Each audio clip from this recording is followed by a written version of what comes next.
This time we ask you please rise and remove your caps for the singing of the Star Spangled Banner being sung tonight by, again, one of our favorites, Rich Valletta.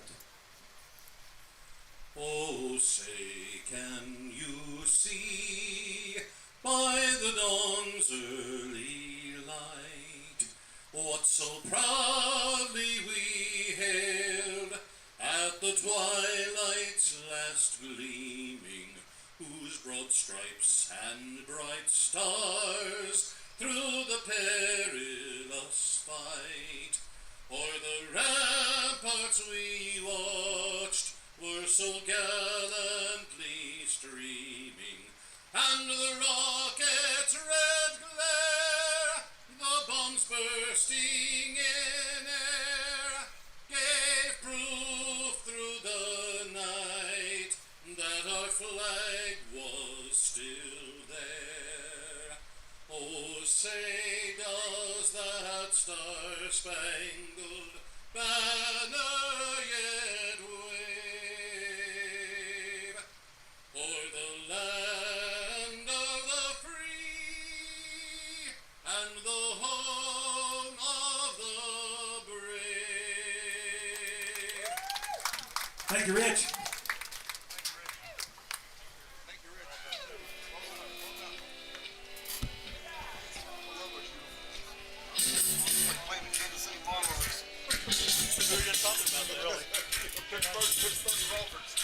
The 2022 Strasburg Express are on the air from First Bank Park in Strasburg, Virginia. It is the 2022 Strasburg Express and the Valley Baseball League. Good evening, everybody, and thank you for joining us for tonight's broadcast. I'm Kyle Gutshaw. Glad to be with you here tonight as the 19 and 15 Strasburg Express hosts the 13 and 20 Purcellville Cannons.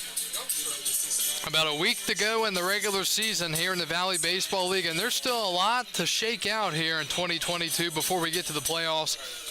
Strasburg sitting in a good position, second in the North Division.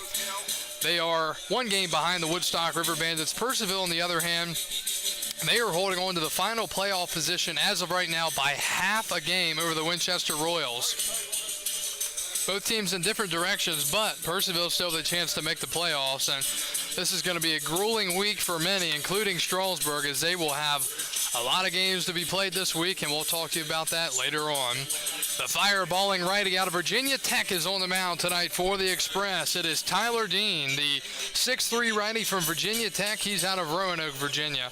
He comes into the ballgame with a 1-1 record, and he has a great fastball, consistently 94 to 95, and he can get up towards 97 to 98. Got a good slider, and he will contend against this Purcellville team. Strasburg coming off a disastrous doubleheader Saturday as they got dominated by Waynesboro 16-3 and 10-5. The day before, they beat Purcellville here in Strasburg 8-6. So we'll see if Strasburg can bounce back here tonight. There were no all-star festivities yesterday in Front Royal. That was all rained out. Unfortunately, it seems like that's happening every year. So the guys are rested up after a day off, and we're ready for baseball. Starting live tonight for the Purcellville Cannons, leading off and playing short is Justin Akal. Batting second and playing left, Mikey Brenton. Batting third, the Express killer, the DH Ryan Guido. Batting fourth, the third baseman, Carson Bell. Batting fifth is Bear Horowitz, the first baseman. Batting sixth is Tucker LeMay, the second baseman. Seventh, the right fielder, Brady Drawball. Batting eighth and doing the catching, it's Jose Torres. And batting ninth, the center fielder, Albert Serrano. Frederick Community College, number 6, Justin McCall. That's the starting 9 for the Purcellville Cannons. Again, they're 13 and 20, half a game to the good in the North Division. But a lot can change here in this final week of the season as guys are going home, some are coming in, and the weather is always a factor. First pitch of the game is up high at 7:01 from Tyler Dean. And it's 1-0. Justin Akal, the leadoff man tonight, and he takes on the inner part for a called strike. It is 1-1. Facing Strasburg tonight, pitcher for Purcellville will be Brooks Capel. We'll talk about him when we get to the bottom half of the first. Kick in the 1-1, and that's fouled back. Had a lot of rain. A huge storm came through here earlier today, and We're glad to be playing baseball. The tarp was a savior, to say the least. So some wet spots around with wet grass, but we're happy to be playing baseball here on a warm night in Strasburg. 1-2. Breaking ball hit down the third base line and foul. Still 1-2. Justin Akal batting .321 on the summer with a home run and 13 RBIs. Akal is out of Frederick Community College. He's from Frederick, Maryland. 5'10", righty, 175. Tyler Dean looks in for his signs from the windup and the pitch. Swing and a foul back into the netting. Still 1-2. Defense tonight behind Tyler Dean. In left, it's Brandon Parks. In center, Jonah Cox. And in right, it is Henry Kohler. Third base is Reed Garrus. Armando Albert at short. Tommy Tavares at second. Cameron Claunch is at first. And Ty Hooks is doing the catching. Tyler Dean, sixth pitch of this opening at-bat, is down low, 2-2. Dean had been really unhittable his first few appearances from Strasburg. Then he started game one at Covington about a week ago, and he got roughed up a bit, 2-2. And that is a hard-hit grounder to short, gobbled up by the shortstop, taking a little bit of time to throw it, but a strong on-the-money throw from Armando Albert, and there's one out. Number 88, Mikey Brenton. One up, one down in the first. Here comes Mikey Brenton, the left fielder. Ball was hit hard, but right at Armando Albert. Mikey Brenton out of Western Oklahoma State College. He's from Keller, Texas, 5'11" lefty. He will bat here with one out in the first. Dean deals, and a fastball called strike, 0-1. Fastball definitely, in my opinion, Dean's best pitch, but that slider has a lot of break to it, and guys have trouble hitting it. 0-1. And a ground ball to first. Claunch will charge. The first baseman tags the bag, and there are two outs here in the first. The DH, the Florida International. 2 up, 2 down in the first inning. Guido. And here comes Ryan Guido. This is a guy that torched Strasburg the other night. He actually had a chance to hit a game-tying home run in the 7th inning. Or actually 9th inning. It was a 9-inning game, and he flew out, I believe. Guido has power to pitch, and he takes that slider outside, 1-0. Guido out of Florida International University. He's from Fort Lauderdale, Florida, 6'1", righty, 225. And there's that breaking ball, called strike from Tyler Dean, 1-1. Guido, 347 average, and he takes one in the dirt. He has a home run and 11 RBIs, but he's really done well in the extra base department. A lot of doubles, and he's a guy that you got to be careful with, especially here in Strasburg with the dimensions of 300 feet down the lines and 365 to center field. 2-1, fouled back, 2-2. We've got a lot to talk about here tonight. The MLB draft started last night, and rounds 3 through 10 were today. Some former Express players were drafted, some former Valley Leaguers in general. The home run derby out of the MLB is tonight. 2-2. And that misses. Another year where the home run derby takes place while we're here at the ballpark. And we'll be here tomorrow during the All-Star game. Have a doubleheader tomorrow night here against the Charlottesville Tom Sox. A lot of games this week in Strasburg, so get ready for the ride. Full count, 3-2 to Guido. Breaking ball, ball 4. So Dean with a 2-out walk through the breaking ball, and it missed down low. Carson Bell. First base runner of the night for the Cannons. That'll bring up the third baseman Carson Bell out of James Madison University. Speaking of JMU, let's give them their due. Chase DeLauder was drafted out of JMU last night to the former Cleveland Indians, now the Cleveland Guardians, at pick number, I think, 16 or 17, as that ball is hit well into left center field. And the catch is made. Chase DeLauder, pick number 16 to the Cleveland Guardians out of JMU. He's from West Virginia, and it's great to see somebody from JMU go that high in the MLB draft. Cannons go down in the first. We go to the bottom half of the first. Brooks Caples on the mound for Purcellville.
We go to the bottom of the first inning. Brooks Capel's on the mound tonight for the Purcellville Cannons out of Stephen F. Austin State. From Gunner, Texas, the 6'6" righty will face Jonah Cox here in the bottom of the first for Strasburg. The 1-0 pitch, and that misses. Starting lineup for Strasburg, leading off and playing center, it's Jonah Cox. Batting second and playing shortstop tonight, Armando Albert.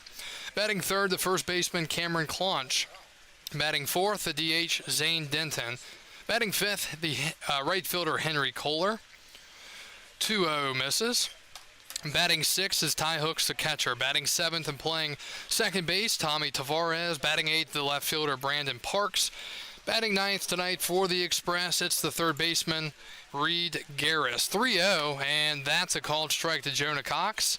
Cox out of Oral Roberts University. He's batting .296 with 12 RBIs. 3-1 the count. And that's down low, ball four. So a walk to the leadoff man here in the bottom of the first. And this kind of feels like the way this game started against these two the other day. Strasburg scored, let me get my numbers here. Strasburg scored 5 runs in this last matchup in the first inning. They scored 1 in the second, and they still almost lost the ball game. Purcellville just kept bouncing back and bouncing back. So Jonah Cox is at first with crazy speed over there. And the pitch fouled back. Armando Albert, the shortstop, out of Florida Atlantic University. Capel on the year, 23 1/3 innings pitched, 30 strikeouts and a 3.47 ERA. I was looking at his stats before the game, and looks like his last 3 appearances he's gotten roughed up quite a bit. So he's going to try to bounce back here tonight against Strasburg. 0-1 to Albert, and a breaking ball, strike 2. Armando did not like it. Albert batting .297 with 9 RBIs. He's batting .500 against Brooks Capel. 0-2 the count. Cox is at first. Let's see if he gets the sign to go, and he'll get the sign to go back to first. 0-2 continuing the count. Other games around the league tonight. Woodstock's at Newmarket, Charlottesville's at Harrisonburg, and Waynesboro's at Stanton. That's a huge game tonight between Woodstock and Newmarket. 0-2. Inside, under the hands, and it's a ball, 1-2. One postponement tonight. Stanton and Covington will not play. That game is rained out.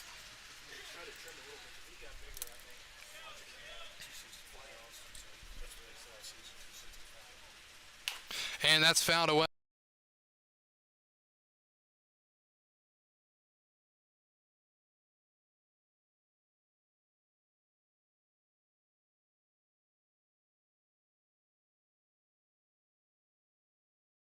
One ball, 2 strikes to Armando Albert. Jonah Cox still at first after the leadoff walk. And up and in, he's going to take first base. Evidently that hit him. The home plate umpire, still has not made a signal. And they're going to say that hit him. Albert thinks it hit him. And now he's going to bring the umpires in. It hit something. It was either the bat or the hand. So, yeah, this could be a strikeout.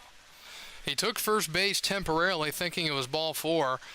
I'm guessing they're going to say they didn't hear it, but then again, he would be out. And he's going to show him, This happened. Yeah, they're going to give it to him.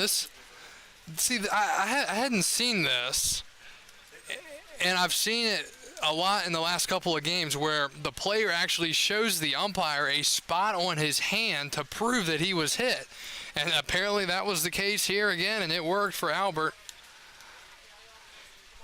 So, first and second, and nobody out.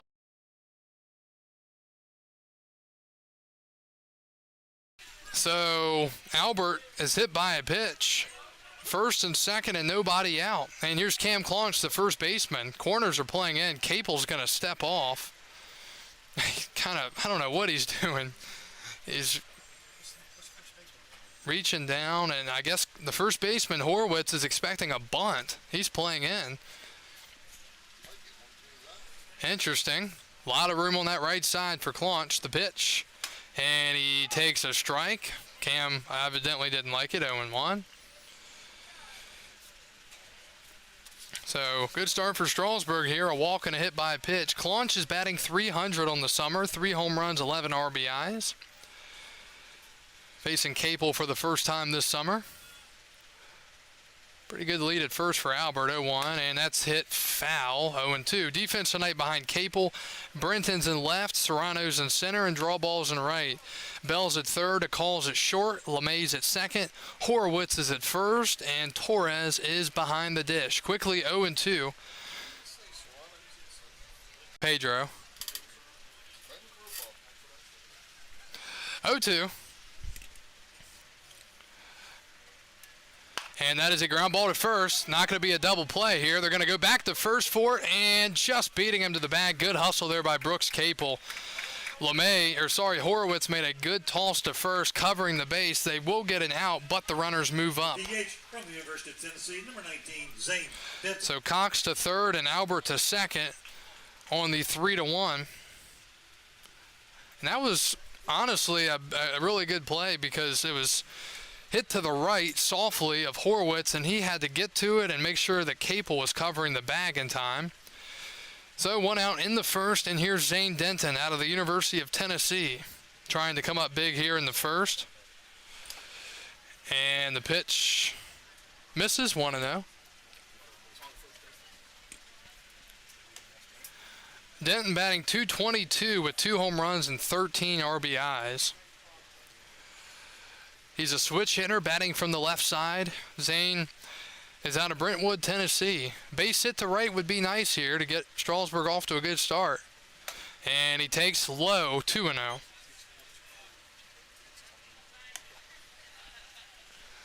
Zane Denton, the batter.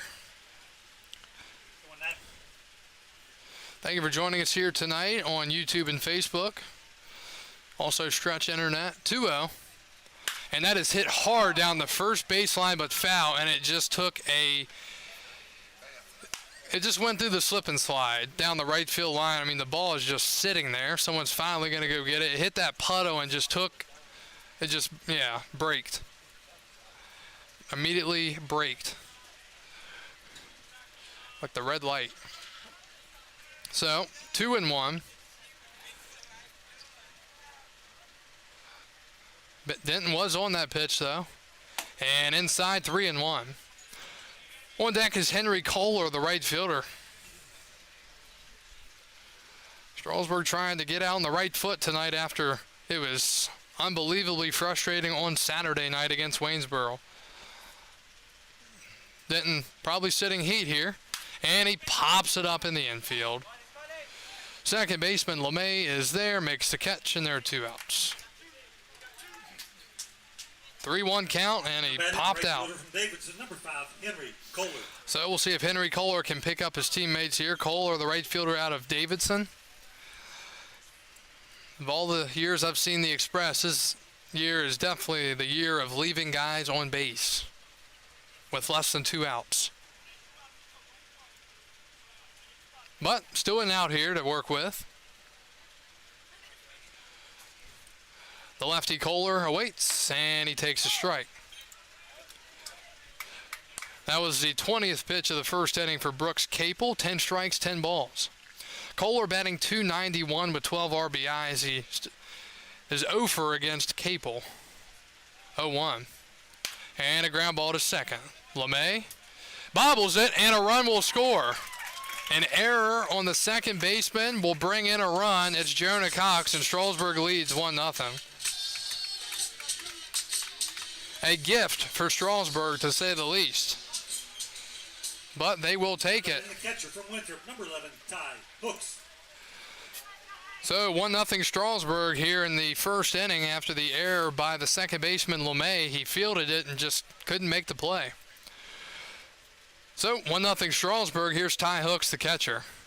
And Hooks takes outside. Ty has had a great season this year defensively, and look at the on-base percentage. It's eye-popping. He has been getting on base. He's able to draw a lot of walks, works long counts, comes in with 13 RBIs.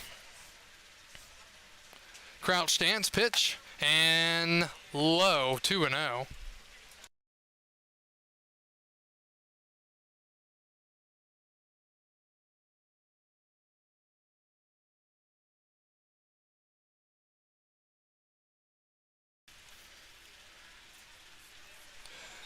The count to Hooks.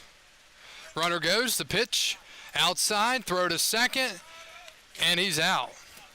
If Kohler would have turned around and gotten to a rundown, the run would have easily scored, but instead he tried to go to second. He was easily thrown out. So bit of bad base running there for the Express, leaving a runner out there. We go to the second inning. Strasburg leading 1-0.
Colin Horowitz leads the Cannons lineup off here in the top of the second inning. Strasburg up 1-0. It'll be Horowitz, LeMay, and draw ball. First pitch, let me correct myself, Bear Horowitz, and Bear takes a pitch for a ball, 1-0.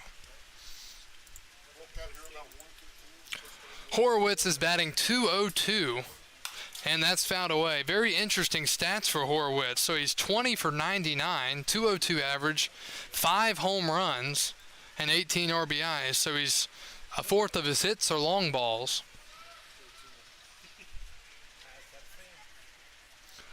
1-1 the count to Bear Horowitz.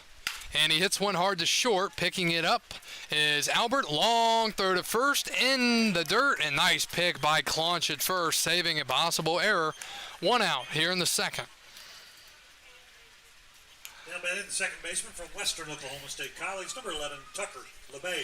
Here is Tucker LeMay, the second baseman. Tucker was the one that made that error at second base that allowed the run to score. So he'll try to get some revenge here.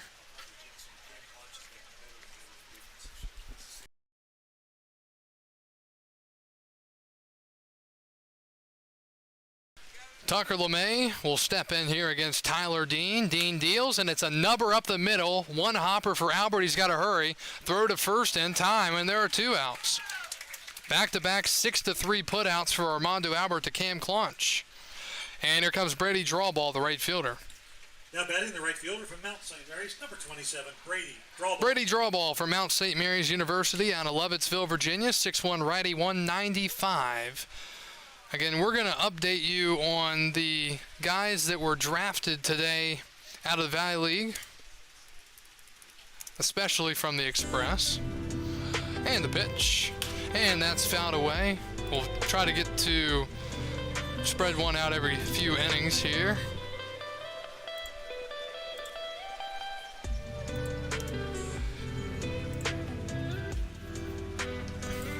0-1 the count. Draw ball. And he fouls it away. Brady batting .229 with a home run and 5 RBIs. Turn all foul balls to the train station. In exchange, we'll give you a free spot. Something to remember is the Valley League actually moved up heavily in the Summer League rankings from last season was when they really moved up. So you've got to expect a lot of guys next few years to be getting drafted. The talent has been here. 0-2 in times called.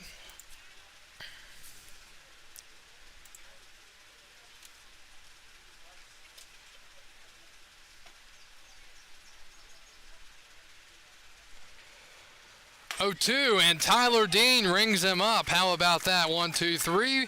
Strasburg 1, Cannons nothing. We go to the last of the second inning.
Ty Hooks will bat again, but it's still his first plate appearance. He was batting when Kohler was thrown out trying to steal second last inning. Ty Hooks, the catcher out of Winthrop and Rock Hill, South Carolina. So he will lead off the bottom of the second for Strasburg. Brooks Capel, the righty, deals, and a ball inside first. We want to congratulate Strasburg's Lucas Hartman for being named the USA Science Pitcher of the Week out of the Valley League. Lucas has been very good this year. He is out of Western Carolina as Hooks flies one in the right. Draw ball in to his left, makes the catch, and there's one out. Here comes Tommy Tavares, the second baseman. Tavares out of the University of Pittsburgh. So let's get to the first draft choice today for a former member of the Express. This was the earliest draft pick in Strasburg Express history. And it was no surprise to really anyone. The pitch, and that's chopped foul. Today, in the 5th round, the 148th overall pick in the MLB draft, the Los Angeles Angels selected the Sonny DiChiara. The Sonny D. 0-1. and that misses. Sonny D, a huge part of the, let's see, 2018 season. 1-1. And that's a ground ball to short. Justin Akal will field it, throw it to first, in time, 2 outs. And here comes Brandon Parks, the left fielder. The batter's the left fielder from George Mason University, number 6. Parks out of George Mason. But yeah, Sonny D, he played for Samford at the time when he was here, and then he transferred to Auburn and had a fantastic season, really got on a lot of draft boards. It was expected he was going to be, I think, a 4th or 5th round pick, and this season, though, in college really helped him move up the ladder. A lot of home runs. He cut down his strikeouts, walked some, and he was a threat for that Auburn Tigers offense as that pitch skips to the dirt. So, again, congrats to former Strasburg Express first baseman Sonny DeShera for getting drafted in the 5th round. 148th overall to the Los Angeles Angels. Some still say the Los Angeles Angels of Anaheim. I do not, because I don't really remember that. 1-0, and that's a strike, 1-1. I think the slot on that's 363,000. What's better than Sonny D going to Hollywood? 1-1, and that misses, 2-1. Another member of the Express, former member, drafted today out of the 9th round, pick number 259 overall to the Texas Rangers, Griffin Chaney. 2-1, sorry, and that's a called strike. Griffin was here actually 2 years, and he really developed when he was here in Strasburg. His first year, he was trying to get his average up, and he actually did get it up to a pretty impressive mark, and the next year he was even better. 2-2. And that misses down and in. So congrats to Griffin Chaney, another big important part of those seasons. Here for Strasburg, drafted out of, let me get this right, Georgia State. So Sonny and Griffin, 3-2, and that's up high, ball 4. Now batting third baseman from Clemson, number 18, Reed Garrus. And you might think, well, that's impressive for the draft this year. Well, that's not it. That's only the first 20 rounds? First 10 or 20. There's still a lot of rounds to go. There's 40, which is a lot. So a lot of guys are still left to go, and we hope to see many more around the league as well. Here's Reed Garrus out of Clemson, and that misses.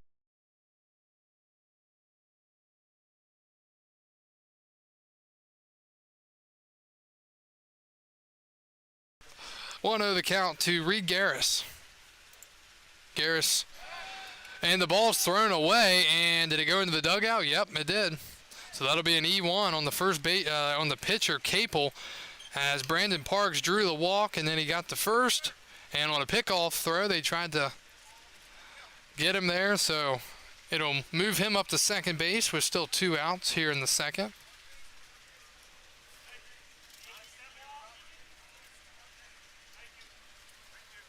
So an E1, first error of the night second error of the night for the Cannons. 1-0 count for Reed Garrus, playing third base in the 9 spot. And that misses, 2-1. Reed is out of Mount Pleasant, South Carolina, 6'2" righty.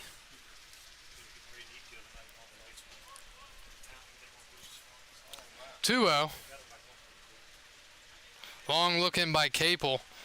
He's at 36 pitches. Only 16 of his pitches have been strikes. Time called.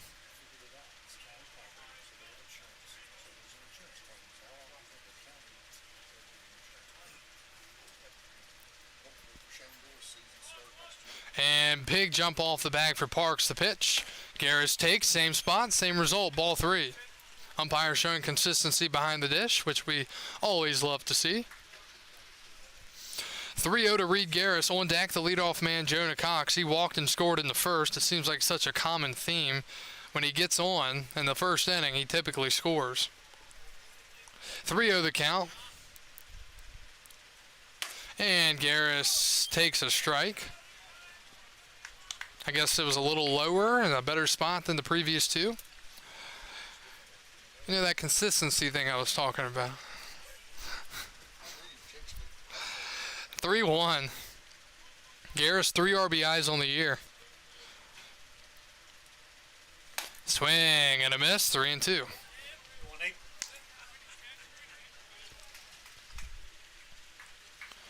So Strasburg making Brooks Capel work here, that's for sure. There'll be the 6th pitch of the at-bat coming up here. 18 strikes, 21 balls. Parks is second, 3-2, 2 outs. And ball 4. He missed, must have been a bit high. Center fielder, number 30, Jonah Cox. And a 2-out walk, back-to-back 2-out walks to the 8 and 9 men, Parks and Garrus, and we've got a meeting on the mound here. And we appreciate you joining us here tonight on Facebook and YouTube. You can watch this game on your smart device if you want to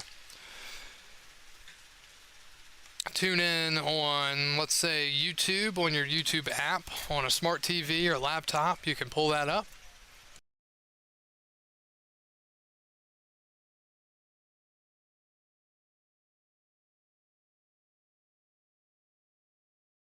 So Strasburg, after a fly out and a ground out here in the second, back-to-back walks.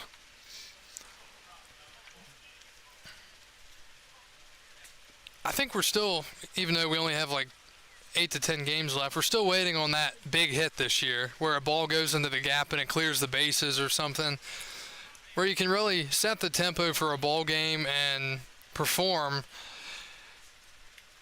So this is a spot. That's all I'm going to say for Jonah Cox. There's a lot of room out in that right center gap. The pitch. Swing and a miss. 0-1.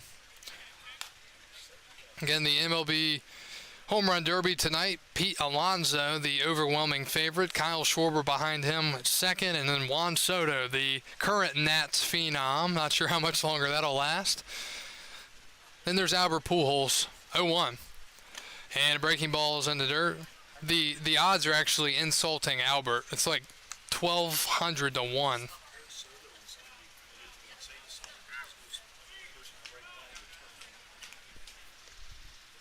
I guess Soto does not want to pull a Mike Trout and get stuck with a losing team, although Trout, I mean, he was the one that signed it, and it was only a couple years ago, so it's not like they've gone down. 1-1. Outside, 2-1. 2 balls and a strike. Strasburg 1, Purcellville nothing. Bottom of the second inning. Hello to Beverly Hartman watching from Bradenton, Florida. Over on YouTube. 2-1. Outside, 3-1. On deck is Armando Albert. He was hit by a pitch in the first. Strasburg a run on no hits and no errors. Purcellville no runs, no hits, and 2 errors.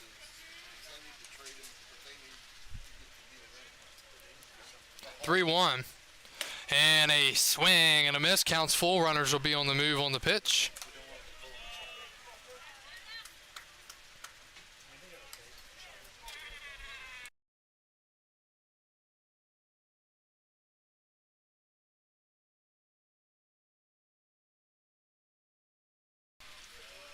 Three-two the count to Jonah Cox. And a pop-up right side and out of play. Still full 3-2.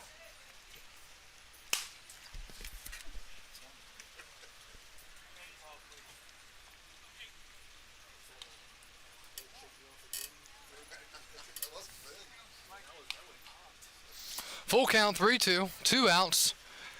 Parks is at second, Garrus is at first. Capel, the righty, set, and the pitch. And a high fly into left center field, moving to his left. And the center fielder will call off Brenton. Serrano there, and the inning is over. Strasburg leaving 2 more. We're off to the third. Express up 1-0.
We go to the third inning from Strasburg.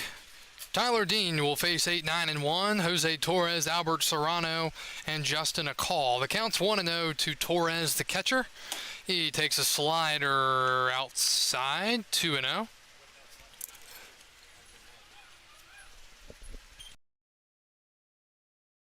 Two one inside, 3-0 now. Jose Torres, the catcher from how do you say that?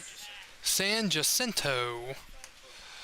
And ball 4. Tyler Dean walks the 8-man on 4 pitches. Center fielder from Grayson County College, number 7, Albert Serrano. Before that at bat, Torres, 290 average. Nothing good comes from a leadoff walk other than it sets up the double play. That's why I call it the dreaded leadoff walk. Always turns out to be bad. And 5 straight for Dean out of the zone, 1-0.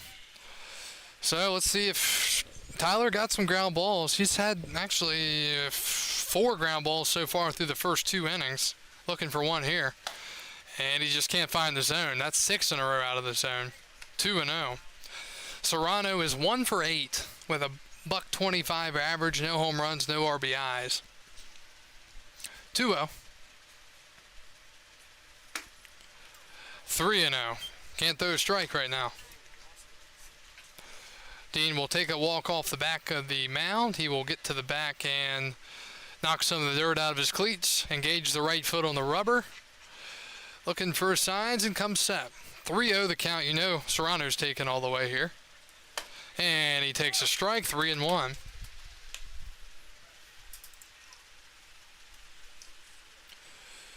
Hello to everyone watching on our streaming platforms tonight. 3-1. And that's a ground ball, foul, third base side, and it's 3-2. Ridge Fuller letting the ball go right through the wickets. Reminds me of the guy that was supposed to be protecting the Tampa Bay Rays bullpen the other day. The ball came to him and went right under his glove and it hit the guys in the bullpen. 3-2. And Dean with a ground ball. He draws the ground ball up the middle, more of a line drive. It's past him and knocked him down to his knees, and that ball was scorched. Estimated exit velocity of 107 off the bat. First and second, nobody out. That was a scorcher for the second hit of the year for Serrano. That ball would have taken someone's head off. Thankfully, it avoided Dean. He just, went straight down trying to get out of the way. And the faster the baseball comes in, the faster it can go out. First and second, nobody out. We've got a meeting on the mound here as the leadoff man, Justin Akal, will come up, and what I look at is an obvious bunt situation. Nothing obvious to baseball anymore, that's for sure.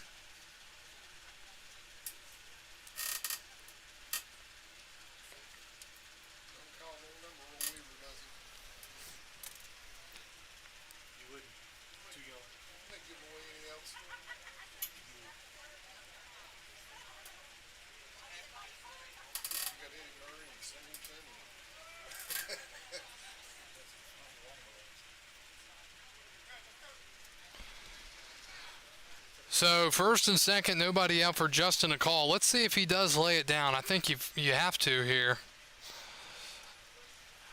He shows, and it's a good one. Third base, Garrus will charge. He will throw to first in time. Great strong throw there from Reed Garrus, the pitcher, who is playing third base today. It'll be second and third, one out. That'll be a sacrifice for Justin Akal. Left fielder, number 88, Mikey Brenton. Now, just to try to stick it to the cannons, if I'm Strasburg, it's early in the game, but put the infield in.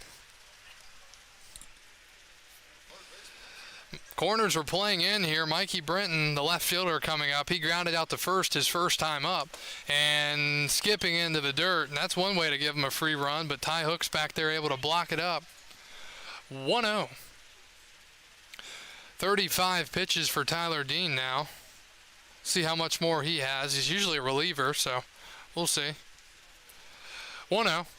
And that is a high pop-up into left. Coming in is Parks. Shallow left. He will make the catch. Runner fakes the tag, and there are 2 outs. He would have been absolutely crazy to run there. So he retrieved.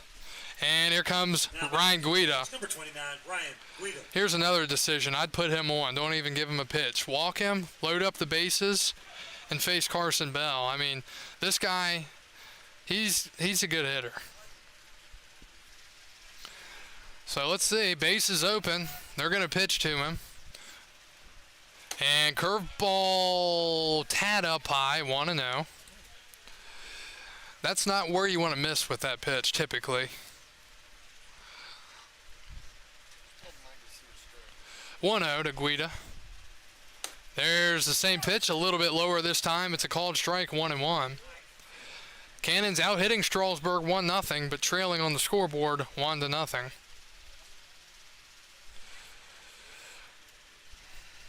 Guido walked his first time, and change-ups in the dirt 2-1. I think you just wait. Don't waste the pitches. Just put him on. Yeah, I mean, this is not a count you want to screw around in.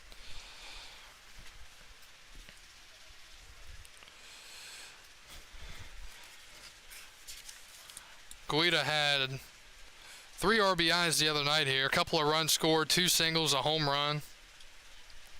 Deep fly out to center. And he takes inside 3-1.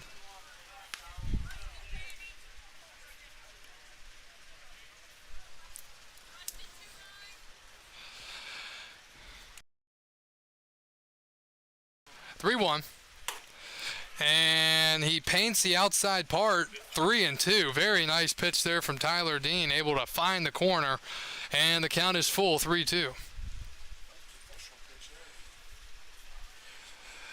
From the stretch, 3-2.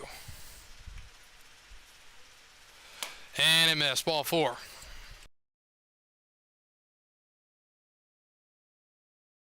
So they do end up walking him 6 pitches later. So that'll load up the bases for the Cannons, and here's Carson Bell out of JMU. He's the third baseman. Flew out to center his first time up. Tyler Dean now working from the windup, and the pitch. And it misses, 1-0. Walk, single, sack, bunt, made it second and third, 1 out, then a fly out to left, second and third, 2 outs, then a walk, loading the bases. Bell coming into the game batting $159. He's now 7 for 45, 1-0, and fouled back, 1-1. We're trying to see what the current line is for when the skunk will come out. It's the 7th inning or later as of now. And how many sprays? 0.5 over under. 1-1. And a swing and a miss. Nice slider there from Tyler Dean. He's a strike away here in the third. All we got to do is send tie hooks out there, and he'll take care of it again. 1-2. Strike 3 called. Tyler Dean, what a job. First and second, nobody out. Second and third, 1 out, and the Express get out of it. Tyler Dean, 3 pretty solid innings. We go to the home half of the third.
Armando Albert leads it off for the Strasburg Express as we go to the home half of the third inning. It'll be 2-3-4 Albert, Claunch, and Denton. Here's the first pitch, and a fastball misses up high. I guess the corners are expecting a bunt because they're in.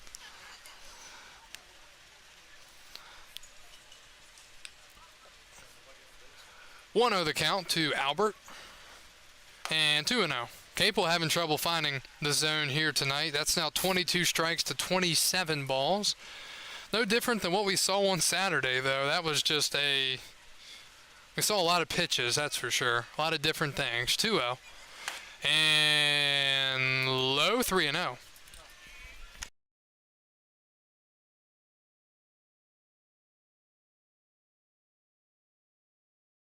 Three 0 the count. Let's see if he's taking all the way.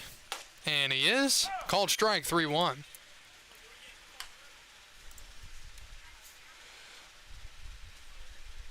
Got some folks watching from New York and Colorado. 3-1. And a hard ground ball past the second baseman, LeMay, into right. And Armando Albert leads it off with a hard hit single, the first hit of the game here for Strasburg. So good start here in the inning for the Express, and that brings up Cam Claunch, the first baseman. Cam grounded out to first his first time up with men on first and second, nobody out, and got him over to second and third. Strasburg later scored on an error. I guess tonight's ball game's technically a makeup that we were supposed to have. It was last week at some point when one of the big storms came. And Claunch takes a strike. 0-1.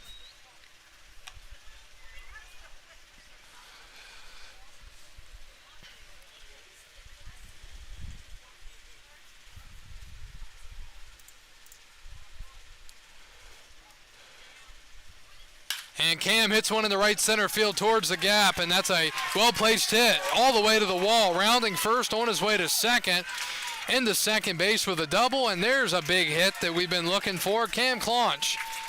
Albert moves up to third. It'll be second and third. Nobody out here for the Express in the third inning. And in the DH, number 19, Zane Denton. Nice poke there from Claunch. And Strasburg in a good position to try to get some runs across the board here in the third inning. And here is a similar situation to the first inning. Zane Denton batting with runners on second and third. This time, nobody out. Last time, it was one out. He popped out to the second baseman, LeMay, and he went around on a check swing, 0-1. Got some similar faces umpiring-wise here again tonight. We wonder if some are staying behind the school. We've seen them so many times. 0-1. And that's up high, 1-1. Again, it's a three-man umpiring crew this year for the regular season. Typically, it had been two. Umpires are more of a divisional umpire rather than league-wide this year. They're kind of keeping them regional. 1-1. And fouled away. I find it amazing when I go back and watch old YouTube videos of the MLB that, you know, the umpires used to have an AL hat and an NL hat, that they were league umpire, or divisional, not league-wide, but in the NL or AL. 1-2, and a foul ball. I'm guessing Joe West, was he in the AL? Yeah. Cowboy Joe. I hear he's in a band. He's got a lot of time on his hands, and a lot of money, too.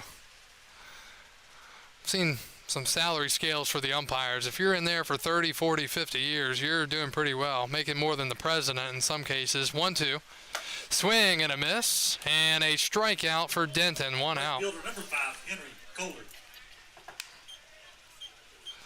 One out here in the third, and here's Kohler.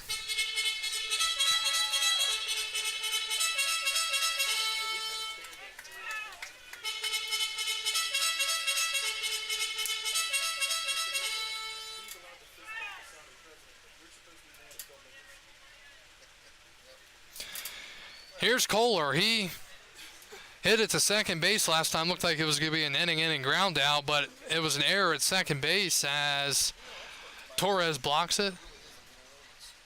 1-0.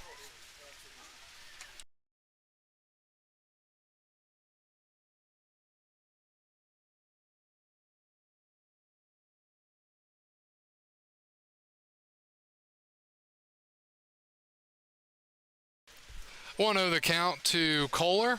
Corner's playing in for the Cannons, and he hits it to first. Foul. Almost nicely placed, and the ball this time gets through the slip and slide and actually rolled a little bit farther. So Strasburg, I mean, let's be honest here, another situation where they've got a great chance to score runs. They had second and third, nobody out. Now it's second and third, one out. They have got to get these guys in here late in this season to get ready for the playoffs. You can't be leaving men on base, especially when you're having trouble scoring consistently. And a swing and a miss, 1-2.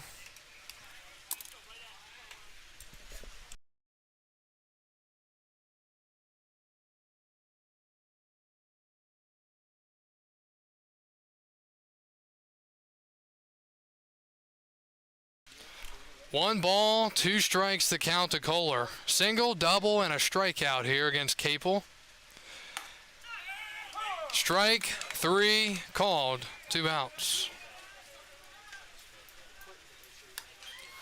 Second and third, nobody out. Now second and third and 2 outs. Here's Ty Hooks, the catcher, trying to pick up his squad after they are in another spot where they struggle in.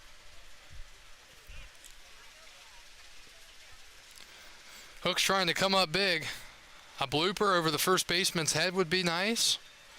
Liner up the middle past the pitcher. And he takes a strike, 0-1. Strasburg 1, Purcellville nothing. We're in the bottom of the third inning here, and a pretty big matchup for these two teams, both for their own reasons.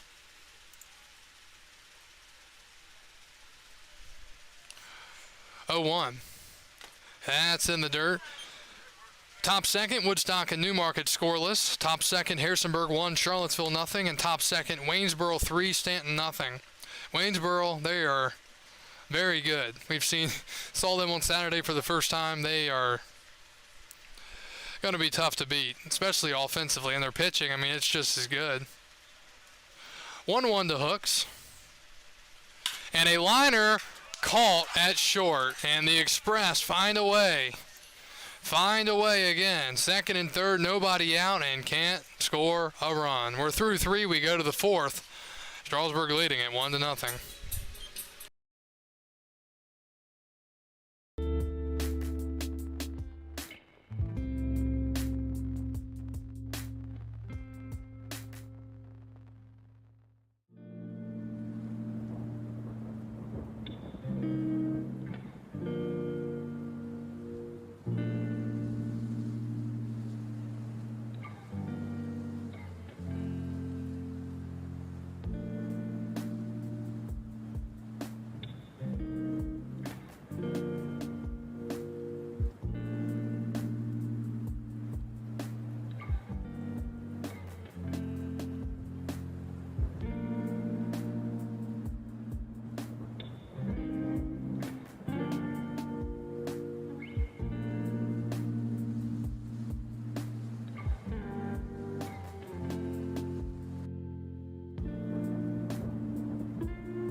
We're off to the fourth inning. Strasburg 1, Purcellville nothing. Tyler Dean will face Bear Horowitz, Tucker LeMay, and Brady draw ball here.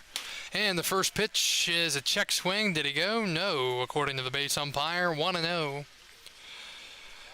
Horowitz, LeMay draw ball, combining for 0 for 3 the first time around. Dean, looking at his pitch count, he is at 47.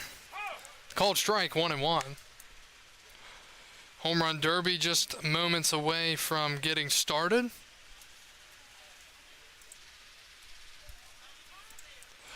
One and a pop-up behind the plate and out of play.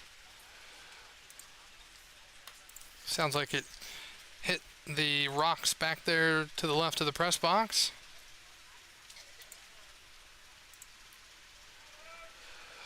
1-2 the count. Tyler Dean looking to continue his outing here as we're in the fourth.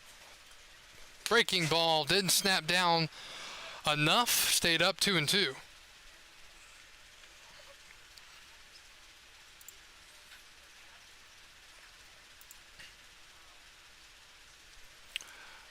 And the 2-2 pitch. Swing and a foul back. He saw that breaking ball up in the zone and he was a little out in front, fouling it off.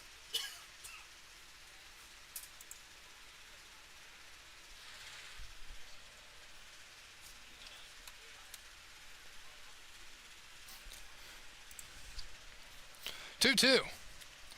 And he went with the breaking ball again, missing 3-2.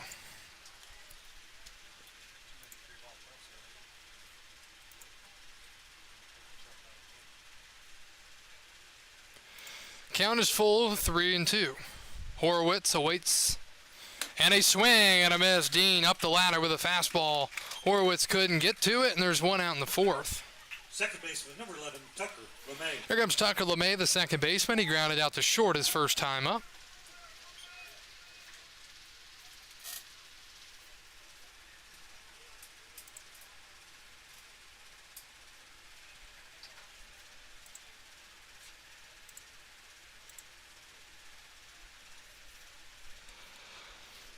And the pitch. Fastball in there, called strike, 0-1.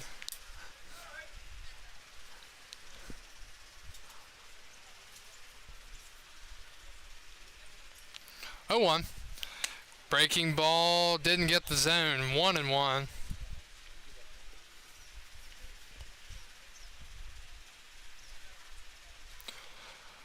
Breaking ball. This time it did find it. Tyler Dean going with a lot of off-speed stuff here. Maybe that was the approach to send him back out to work on his soft stuff, and it's working decently here in the inning. 1 ball, 2 strikes. And he deals. There it is again. Strike 3 call. Back-to-back strikeouts here in the fourth.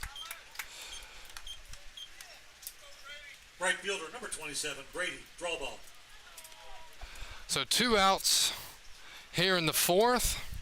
And here's Brady, draw ball. Struck out looking his first time up.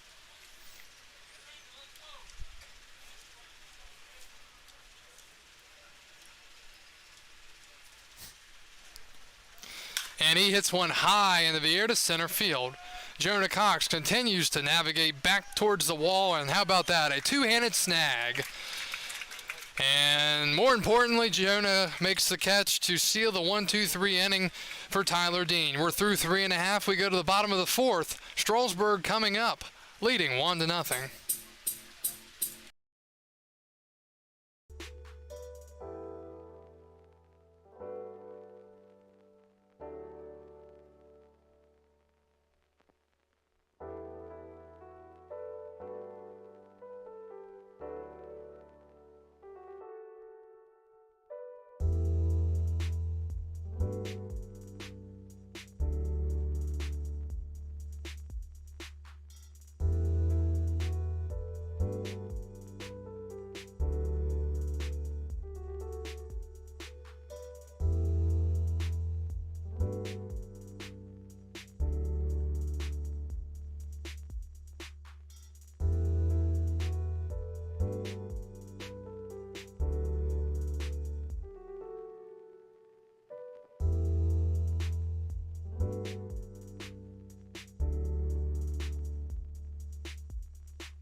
We go to the bottom of the fourth from Strasburg. Tommy Tavares will lead it off.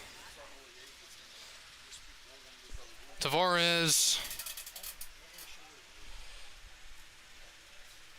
swings and misses.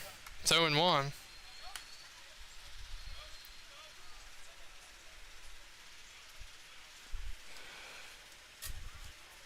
Tommy the ground out to short last time, and he takes outside 1-1.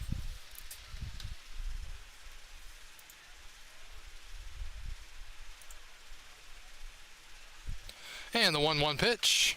And that's a ground ball to short. Justin a call. Fields throws to first. Perfect throw, and there's one out here in the fourth. Here comes Brandon Parks, the left fielder. Left fielder, number 6, Brandon Parks. Parks with a walk last time. Got the second, and then he was left out there.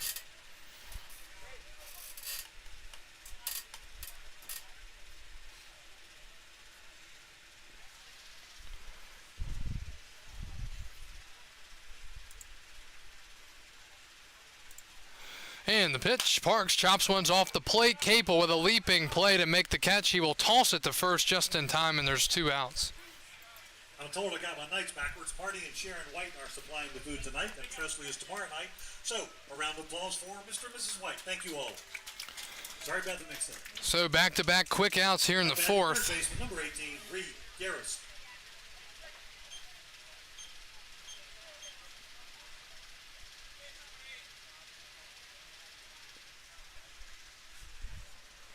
And here's Garrus, and Reed takes a strike, 0-1.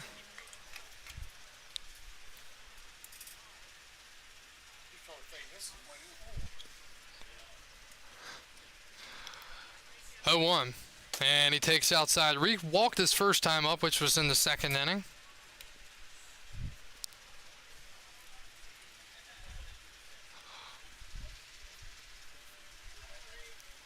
One. And a swing and a miss. He was out in front of a breaking ball, 1-2.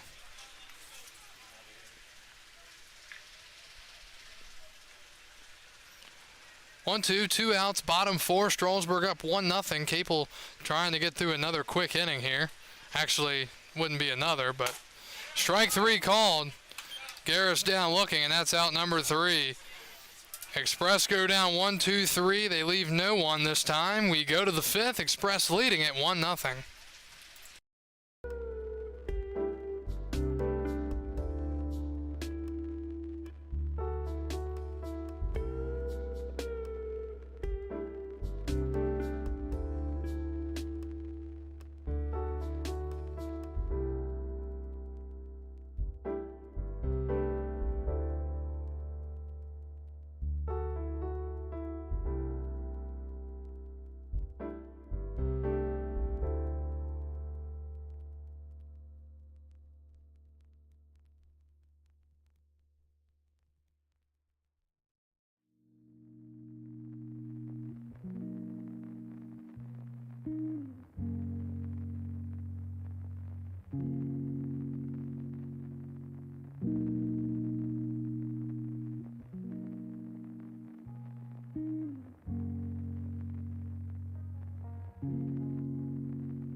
Jose Torres leads it off for the Cannons as we go to the 5th.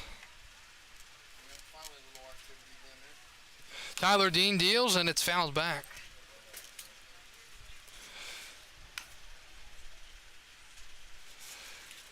Jose Torres walked his last time up.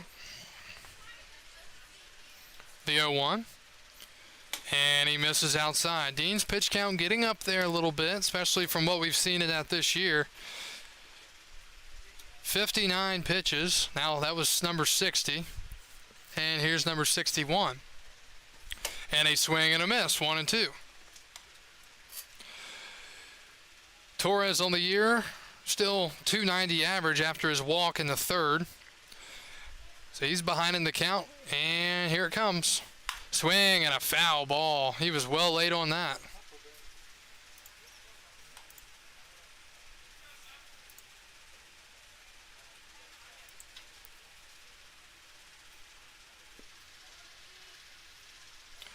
Strasburg 1, Purcellville nothing. Top 5. Tyler Dean out of Virginia Tech. From the windup, he deals. Swing and another foul back. Some bullpen activity for Strasburg, not because Tyler's not doing well, but he just didn't throw a lot of innings this year, and he's come here and trying to take it slow. He's thrown pretty well from what we've seen so far this year. Guess trying to stretch him out here a bit. His knees are covered in mud after trying to get down earlier. Breaking ball up and in, 2-2 after his head was nearly annihilated.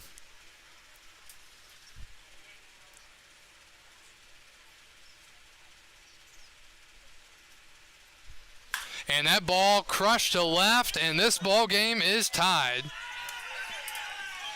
A long home run for Jose Torres. He came in 9 for 31. He's now 10 for 32, and this ball game is tied. Long home run, and it was out of here in a hurry.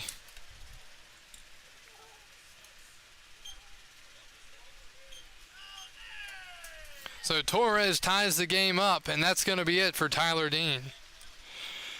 So a pitching change from Strasburg. He will be done after surrendering from the lead to the tie, and we go to a quick break. Dean done after 4+.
So after Tyler Dean was stellar through 4+, he comes into the 5th and allows a long, hard-hit home run to the 8-hole hitter Jose Torres that ties the game. New pitcher for Strasburg, it's the lefty Billy Rozakis, and the first pitch is swung on and missed, 0-1. Rozakis last pitched against this Cannons team. He went an inning, allowed 2 hits, 2 runs, both earned, 2 walks, and a strikeout. And it's quickly 0-2. Rozakis, 6'1" lefty from Siena College out of Brooklyn, New York. 0-2 to Serrano, who is 1 for 1 tonight. It was his second hit of the year, and he buries one in the dirt, 1-2. So So this ball game tied up in a game that Strasburg really needs to win. Purcellville really needs to win as well. So we'll see who can battle this thing out. It's always, this year, it's pretty much been a good game every time against these two. 1-2, and fastball misses 2-2. Rosakis on the year, 11 1/3 innings pitched, 12 strikeouts, 8.74 ERA, 2-2. And a swing and a ground ball to third. Garrus had to wait on it. Throw to first is just in time. Some close plays at first. There's one out here in the fifth. And that flips the lineup back to the top. It'll be Justin Akal, the shortstop. Akal is 0 for 1 tonight. A ground out and a sacrifice bunt that went 5-3.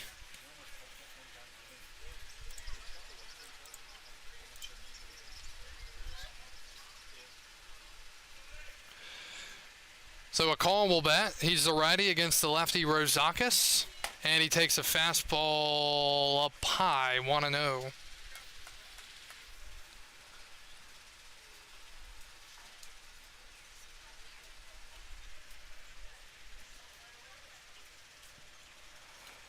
And that's fouled back, 1-1.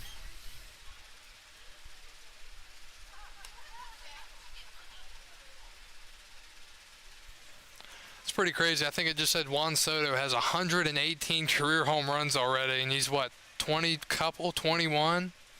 Wow. 1-1. And breaking ball, strike 2 from Rosakis, 1-2. The articles are saying it's a Ted Williams. It's like the Ted Williams of the Red Sox. I don't know. 1-2. And change up in the dirt, 2-2.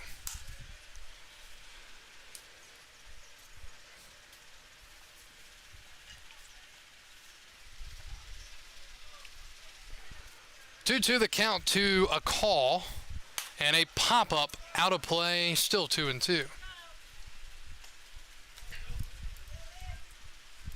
Please return all foul balls to the train station. In exchange, you'll get a free spot.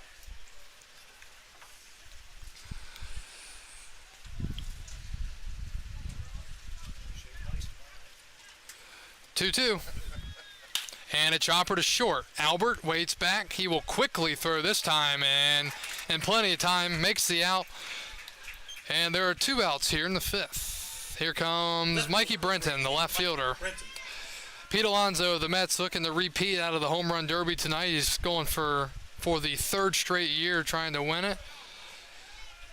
I'm biased. I'm going to be taking Kyle Schwarber from the Phillies, who will have to meet up with Albert Pujols in round 1. And the pitch, strike 1. Well, Schwarber's the 1 seed technically, and Pujols is, I guess, the 8. So that's the draw that he got. 0-1 to the lefty Mikey Brenton, and he takes outside, 1-1. Strasburg will have 1, 2, 3 due up in the bottom of the 5th. So far through 4 innings, they have left 5 men on base. You go back to the 3rd. 1-1, and that's fouled away. 1-2. They had 2nd and 3rd and nobody out and could not get a man across. I think that foul ball hit the light pole, the LED light pole that bring in thousands of bugs a night. After the 4th of July, I think some of them got killed off, though. I don't see as many. 1-2, and strike 3 called. So after Dean allows the leadoff home run in the 5th, Rosakis comes in and slams the door shut. We go to the bottom of the 5th. Strasburg going to look to reclaim the lead. It's 1-1.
We go to the bottom of the fifth. This game's all tied up at 1. Jonah Cox leads off and scorches one foul past the third baseman.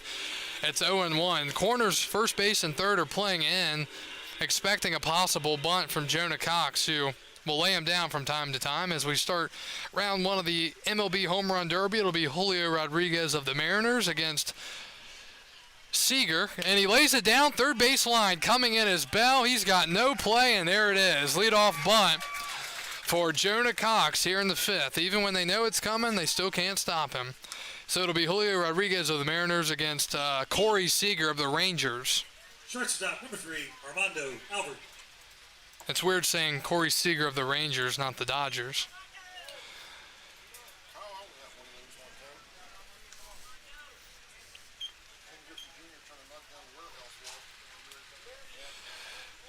And it looked like Rodriguez just swung and missed on his first pitch. That's not a good start. Here's Armando Albert. He's the shortstop, 1 for 1, a hit by pitch and a single.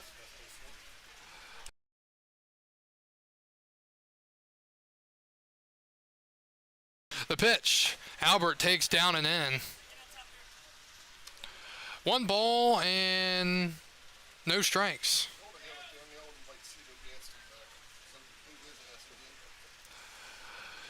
Jonah Cox is at first. Strasburg trying to get the run back. And delayed steal. Cox taking second easily. Heads up play there from Jonah Cox. The pitch was a strike, and then he just took off, and the catcher Torres was not ready.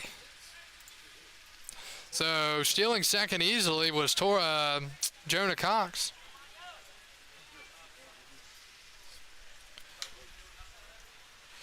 So now the corner's playing in, which I don't understand at all. This is not a spot where you'd bunt with man on scoring position and nobody out, I wouldn't think.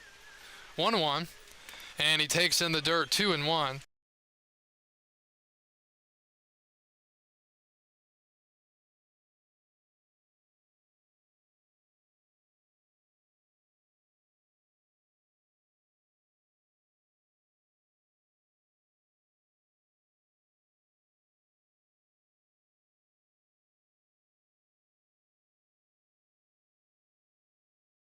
The count to Albert. Cox is at second. And that's in the dirt. Found it interesting there on that pitch from Capel. He was still looking at second when he was about to deal the baseball. I think that's hard to transfer your focus from second base bag to the glove that quick, but some people are more talented than others. But that's what Jonah Cox can do out there. He can be a distraction. I'm surprised he has as small of a lead as he does. The pitch, up and in, ball 4. And Cam Clunch will come up, and if this was the bottom of the lineup, I could see a bunt situation here, but not for him. First baseman, number 16, Cam Clunch. So Cam Clunch will come up here.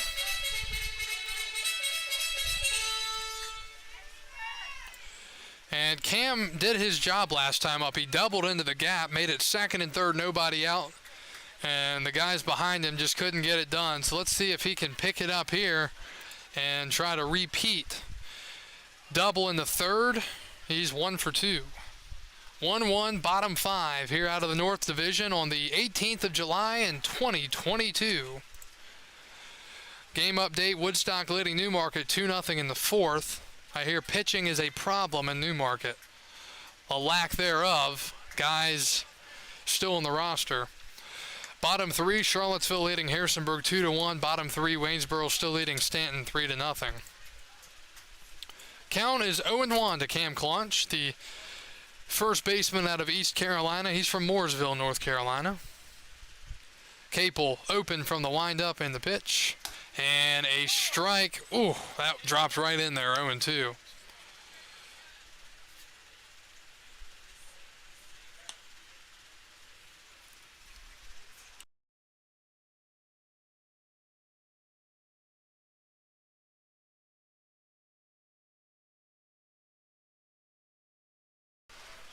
The count to Clunch, the lefty. He awaits, and down and in, 1-2 from Brooks Capel.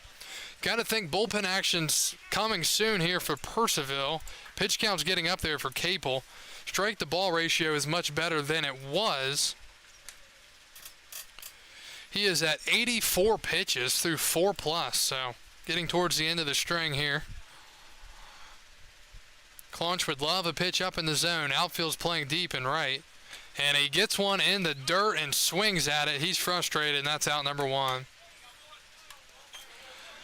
Went after a curveball in the dirt for the first out. And here's Zane Denton.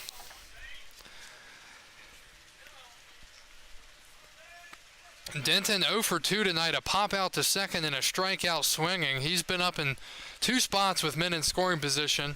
First time was with 1 out, second and third, couldn't get it done. This time, first and second, 1 out. No better time to come up big. Cox running, both runners go. The throw to third, and he is safe. They call him safe at third. It's a double steal for Strasburg, and now in identical position to the first inning. It'll be second and third, and 1 out for Denton. Thank you.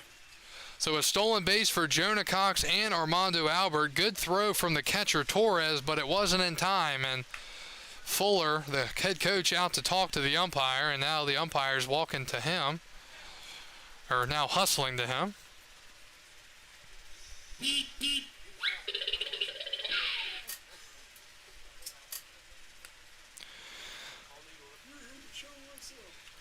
Some other Valley Leaguers were drafted today, and I'm going to try to get to them here. The first was in the 4th round, 121 overall, Nate Furman from, I think, UNC Charlotte, drafted to the Cleveland Guardians from Winchester. He played here for the Royals last year. Trace Bright from Charlottesville in 2021 went 137th overall to the Orioles. We talked about Sonny D going 148 to the Angels. Alex Hope goes in the 6th round to Boston from Harrisonburg in 2019. We talked about Griffin Chaney, played here in Strasburg 2018 to 2019, taken in the 9th round. And Will Bryan went in the 10th round to the Yankees from the Turks in 2019. I'm kind of shocked here. The umpires are actually still talking this over after the steal attempt. And he's safe.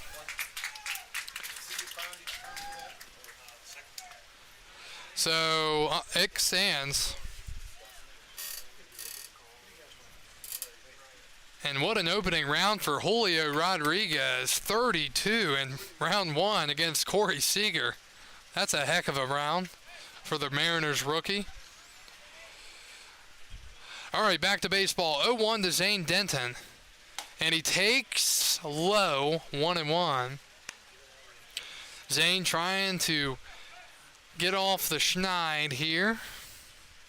All it takes is 1 knock, preferably over the fence and right, something he can do. 1-1. Check swing. It didn't go. 2-1.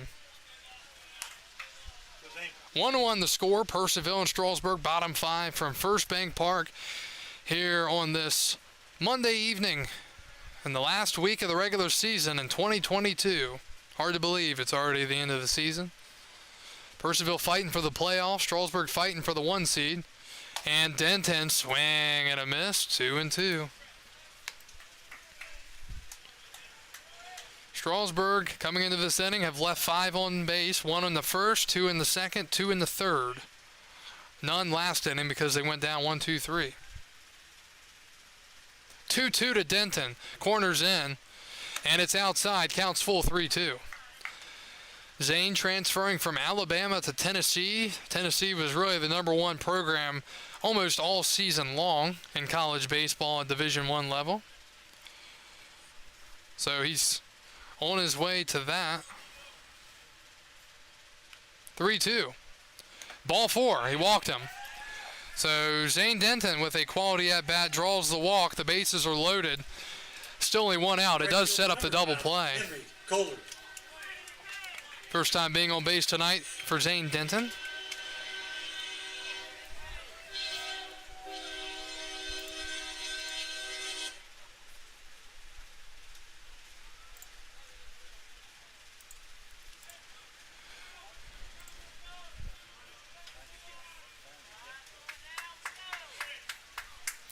So Capel's pitch count really getting up there. Bases loaded. He's going to work from the windup. Let me check the pitch count real quick.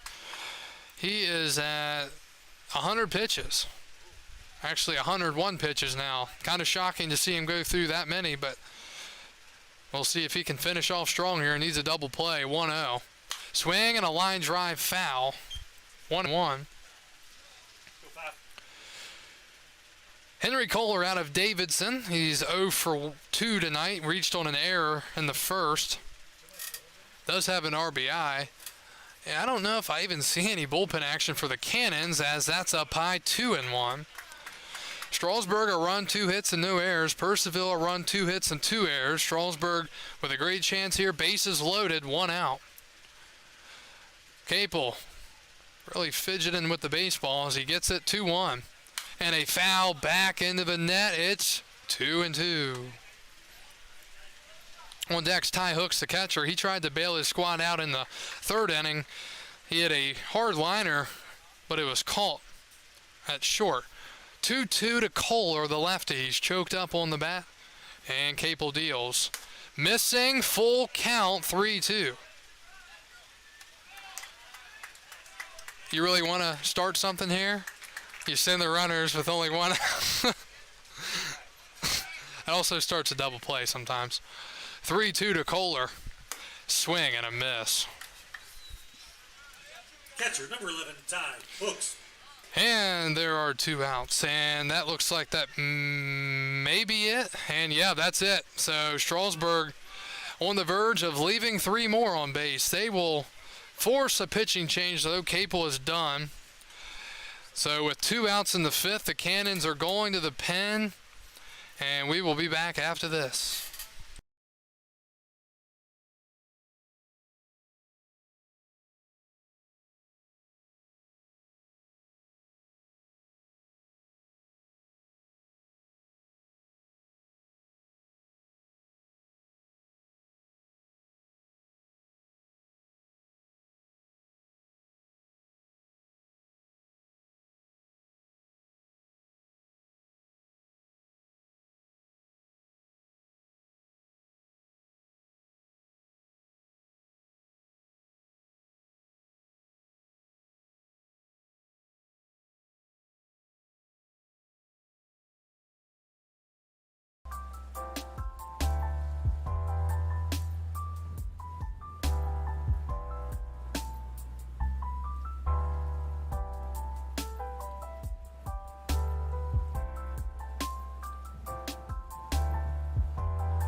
Pitching change from Strasburg. The Cannons go to Jabari Smith after Brooks Capel leaves the game. 4 2/3, 3 hits, 5 walks, 5 strikeouts, a hit batter.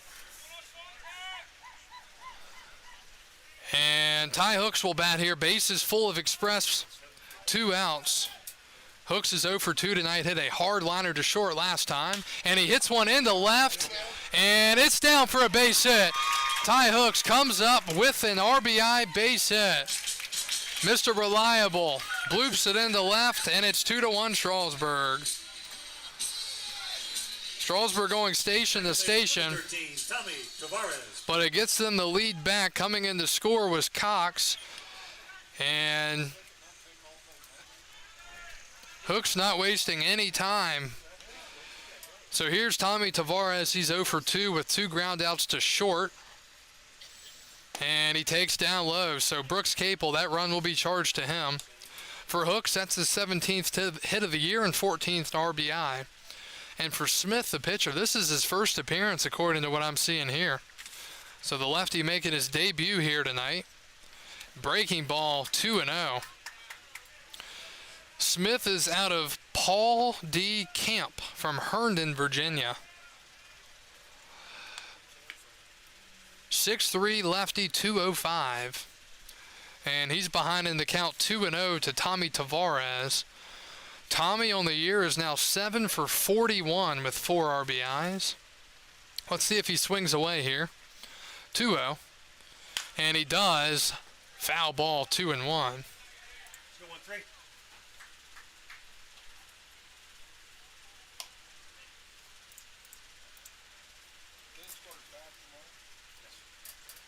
Hello to Stanley Moorhead watching from Zion Crossroads.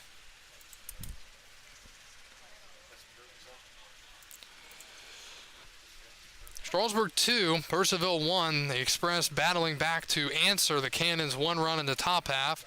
Somebody got some dirt in the right. I don't know if it was the umpire or if it was, okay, the umpire. So hopefully he can see well out there. 2-1 to Tommy Tavares, the second baseman. Bases loaded.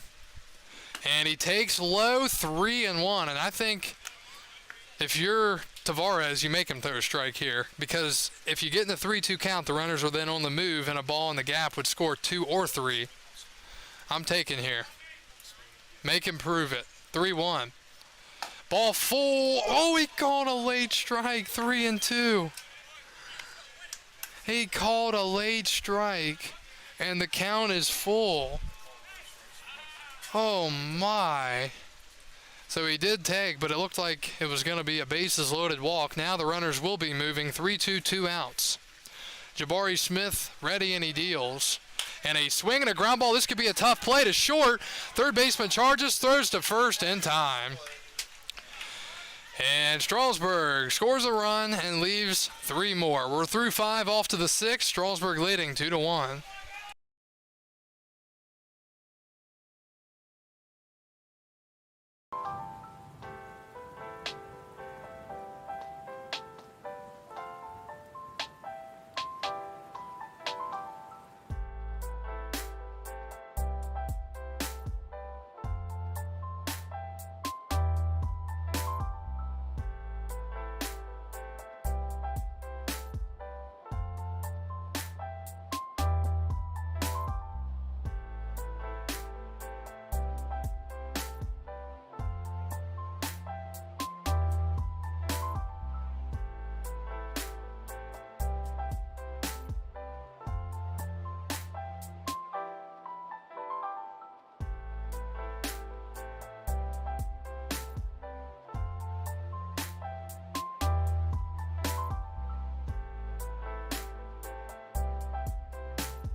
The DH, number 29, Brian Guido. Strasburg leading 2-1 as we go to the 6th inning. It'll be 3-4-5 Guido, Bell, and Horowitz against Rozakis. First pitch is a strike, 0-1. Strasburg has left 8 men on base through 5 innings. Whew, 0-1. Fastball way up high, 1-1. Ty Hooks came up with a big bloop RBI single with 2 outs last inning to take the lead, but Strasburg left 3 more. Curveball, ground ball to short. Albert takes his time, throws the first. He didn't need to rush it, and there's 1 out here in the 6th. So Guido is 0 for 1 now. Third baseman, number 34, Carson Bell. Here comes Carson Bell out of JMU. Bell is 0 for 2, a fly out to center and a strikeout looking. If you bet on Ronald Acuna tonight to win the Derby, you're in for a rude awakening. He is struggling mightily, showing bunt, and pitching it to the backstop is Rozakis, 1-0. And time called. Ty Hooks will go out and talk to him. Let's see, because the umpire is chasing him, will this be a freebie? I still don't know how that works.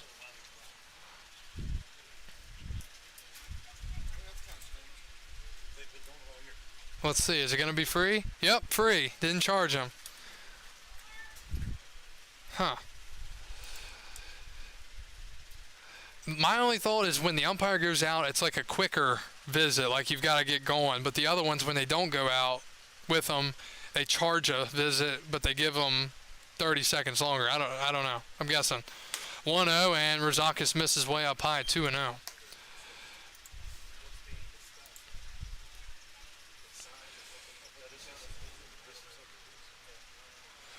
2-0 the count to Carson Bell. And 3-0, Rozakis has lost the zone.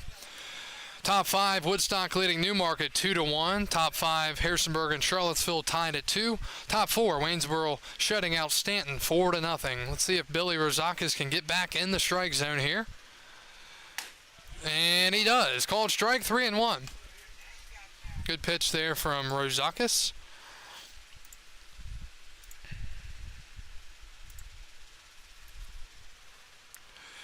And the 3-1.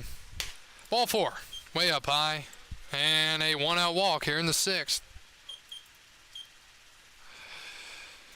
First baseman, number 77, Colin Horowitz. Here comes Bear Horowitz, the first baseman. He's 0 for 2 tonight. Typically, from what I've seen in baseball, is when you start missing up high, you're running out of gas. You're overthrowing the baseball, and it looks like Strasburg may be thinking similarly, as they are going to go out and talk to him, but not going to pull him. And look at the sky here tonight. It's pink and all sorts of little bit of shades of blue out there. Please mark your calendar. National Night Out this year is Tuesday, August 2nd. Strasburg Police Department will have that from 6 o'clock to 9 o'clock at the Strasburg Town Park. Again, that's on Tuesday, August 2nd. It's the same date across the country. There'll be food trucks, a pool party, water slide, cakewalks, baseball pitch, Sugar Creek ice cream, lots of things going on. It celebrates bringing the police and the neighborhoods together. Thousands of communities across the country will do the same thing. So please make it a point to be there 6 to 9 on August the 2nd. Meeting is over on the mound.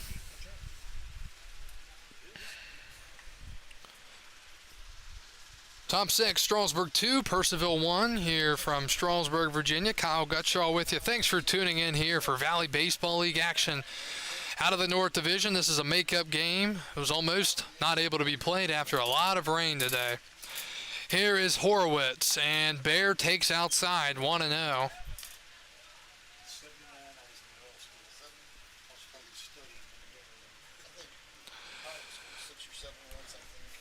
Can't tell if there's any. It looks like bullpen action for Strasburg, and a throw over and back in safely is Carson Bell.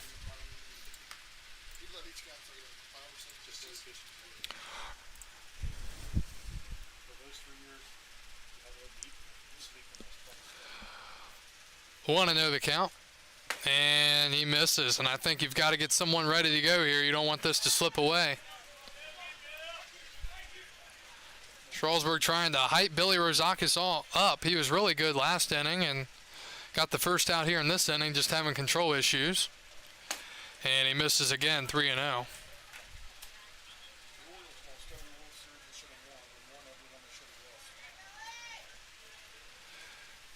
3-0 the count.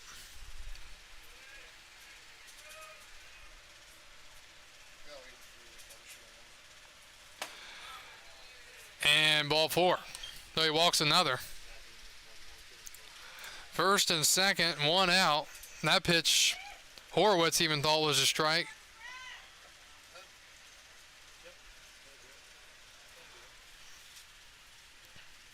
So that's going to be it for Rozakis. Couple of walks here, just lost his control in the inning. And they're going to be going to the bullpen. We'll see who they have available. And, well, he hasn't made a signal yet, but he's going to have to. It's the second visit. So somebody is coming out of the pen, and we'll update you after this.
Number 11, Tucker LeMay. New pitcher for Strasburg, and they are in some danger here. Cannons at first and second and only 1 out. Tucker LeMay will bat against the new arm, Hayden Norred. Norred is out of Hadesburg, Mississippi. 6'2" righty from Pearl River Community College. He will deal here with the Cannons in business after a ground out, back-to-back walks, and they're going to say that hit him. He's trying to take a hit-by pitch, and the ball did not hit him. He took off as it did, though. Strasburg 2 and Purcellville 1 here in the top of the 6th inning. Rozakis was good. He just lost his control. Norred, and that's a liner to second. They're going to tag for 1, back to first, and the ball is thrown away, and fortunate that the runner couldn't score. Did they get an out on the play? Yes, they did. Okay. So they got him out at second. So it'll be a fielder's choice, 4 unassisted, I guess. And Bell moved to third. Right fielder, number 27, Brady. Draw ball. So there are 2 outs. LeMay reaches on a fielder's choice. Now that was a really weird one, and as an infielder, you don't know if you want to make the catch or let it drop, and so they get it out on the play, and fortunately for Strasburg, on that bad throw, the runner didn't score. That could have easily been a run with that ball trickling away towards the dugout. First and third, 2 outs, and a ground ball to short by draw ball, tossing at the second in time, and they get out of it. Hayden Norred, nice job for him to come in and get out of it. We will go to the bottom of the 6th inning. Strasburg up 2-1.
We go to the bottom of the 6th inning. Strasburg leading 2-1. It'll be 8-9-1. Brandon Parks leads it off. First pitch is a strike called late, 0-1. Parks, Garrus, and Cox due up here for Strasburg in the bottom of the 6th inning. Jabari Smith came in and got an out last inning. He will continue on here in the 6th. Strasburg trying to add some insurance. That's a strike, 0-2. Pete Alonso just defeated Ronald Acuna Jr. of the Braves in the first round of the Home Run Derby. On the other side, Julio Rodriguez beat Corey Seager. So Alonso and Rodriguez move on. 0-2 the count to Brandon Parks. And a breaking ball misses. My paper's starting to get kind of damp up here. It's a little bit of moisture in the air. Yeah, I would say so.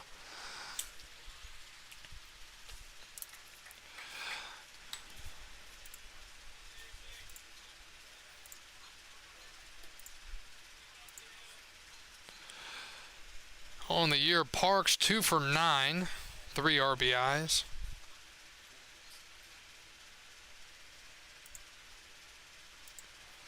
And the 1-2. And a swing and a miss. He goes down swinging for the first out here in the 6th. Now batting number 18, Reed Garrus. One out here in the 6th inning. Here's Reid Garrus.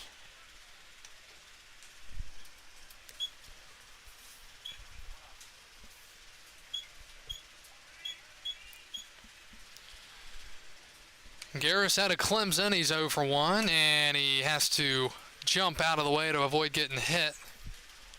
1-0.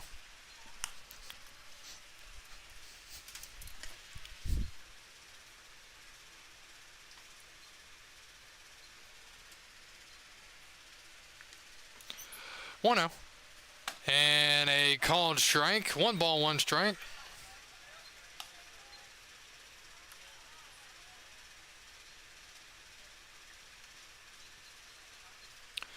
1-1 to Garrus, trying to get on here in the 6th inning, and he lines one out of play, foul, 1-2.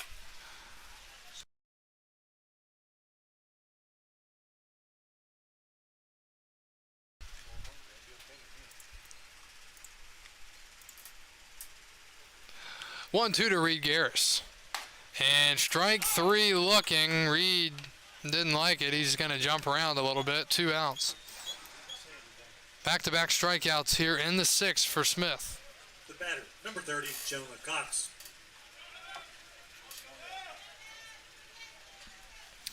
Here's Jonah Cox back to the top of the lineup. They're getting the third baseman, Carson Bell, to come in. Cox has been on twice tonight. And that one skips into the dirt, hits the umpire on the arm, 1-0.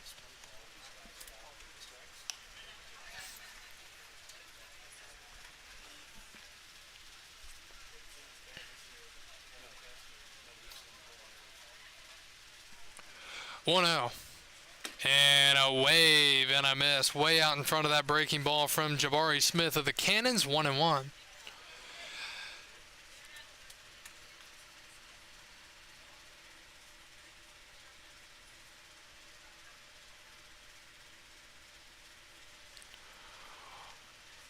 One is a ground ball to short. Coming in is a call. He's going to have to hurry. Throw to first, and the ball gets away past the first baseman.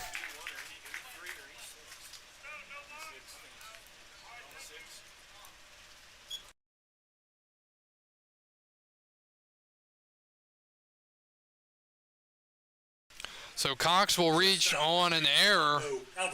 Should have been out. Even with his speed, throw was there in time, but it was in the dirt. So can't penalize the first baseman for not scooping one out of the ground, although they are usually able to do that. So third error of the night for Purcellville. Man on, 2 outs in the 6th for Armando Albert. He's been on 3 times tonight. And that's a good fastball, strike 1. Albert, a hit by pitch in the 1st, a single in the 3rd, and a walk in the 5th. And guess what? He's stranded at third base all 3 times tonight. So that just tells you.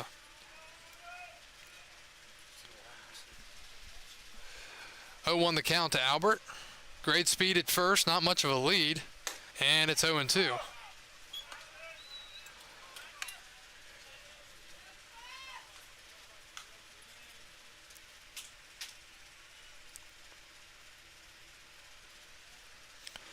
To the count. Smith comes set at the belt. The lefty keeps an eye on Cox at first, and he deals. Runner goes and stops. The pitch is outside, 1-2. Brooks Capel started this ball game. He went 4 2/3, allowed 3 hits, 2 runs. And out of those 2 runs, 1 was earned. He had 5 walks, 5 strikeouts, pitches inside, throw to second from his knees. It gets into center and holding up at second. Great decision by Jonah Cox to hold up there. It'll be a stolen base. His second of the night. Man in scoring position for Strasburg. The ball was just overthrown by the catcher Torres. He threw it from his knees instead of getting up, and fortunately for them, it didn't trickle away, so he had to hold it second. So the count's 2-2 to Albert from 0-2 to 2-2.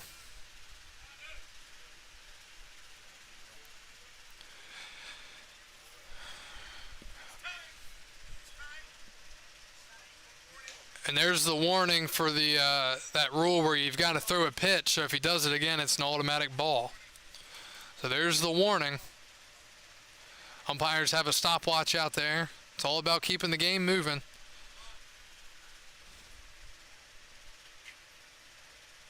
2-2. And a foul ball. Still 2-2.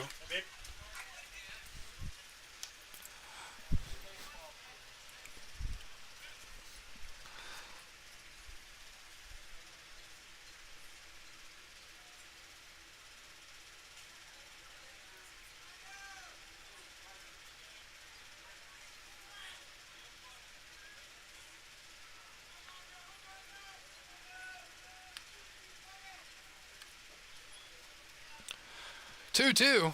And outside 3-2.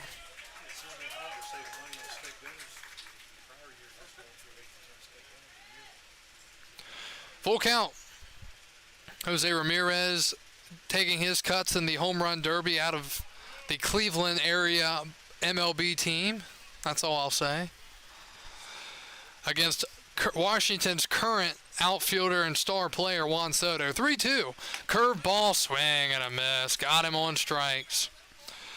Through 6 tonight in Strasburg. Low scoring affair. Strasburg 2 and Purcellville 1.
Jose Torres leads it off for Purcellville as we go to the 7th inning. Strasburg holding on to a 1-run lead.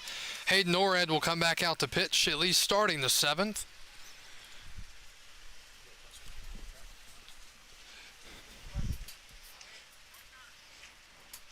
And the first pitch is up and in, ball 1. Norred and a 1-0 count. And the pitch. Curveball, called strike. That was a dandy there, 1-1.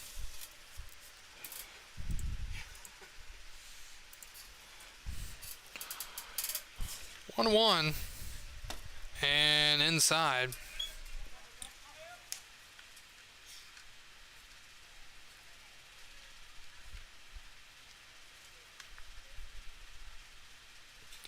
Two one is a strike, 2-2.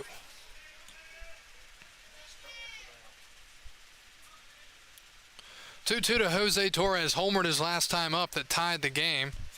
And it hits him in the back. Not the way you want to start the inning, a leadoff freebie. So the Cannons in business to start the 7th inning here.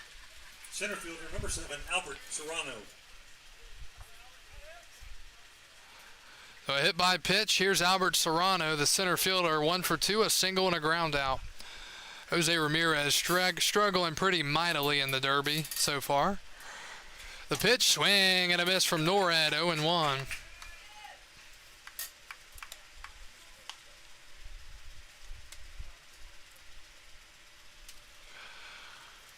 Oh and 1 the count. And the pitch. And that ground ball to second base. Going to second for 1, back to first, double play. 4-6-3 twin killing. It went Tavares, Albert Clonch, 2 outs in the 7th.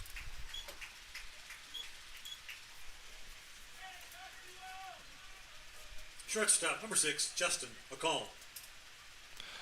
Clutch pitch there from Norred to get Serrano to ground it to second base. 2 outs, and here's Justin McCall, the shortstop. He's 0 for 2. 2 ground outs to short and a sac bunt, and that's nearly to the backstop, 1-0.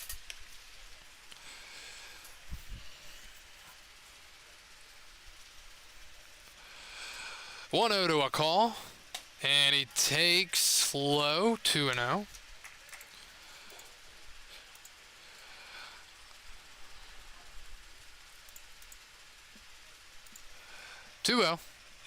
Breaking ball. Oh, man, that missed too. 3-0. Bottom 6, Newmarket 3. Bottom 6, Woodstock 3, Newmarket 2. Top 6, Harrisonburg 5, Charlottesville 2. As the 3-0 is a strike, 3-1.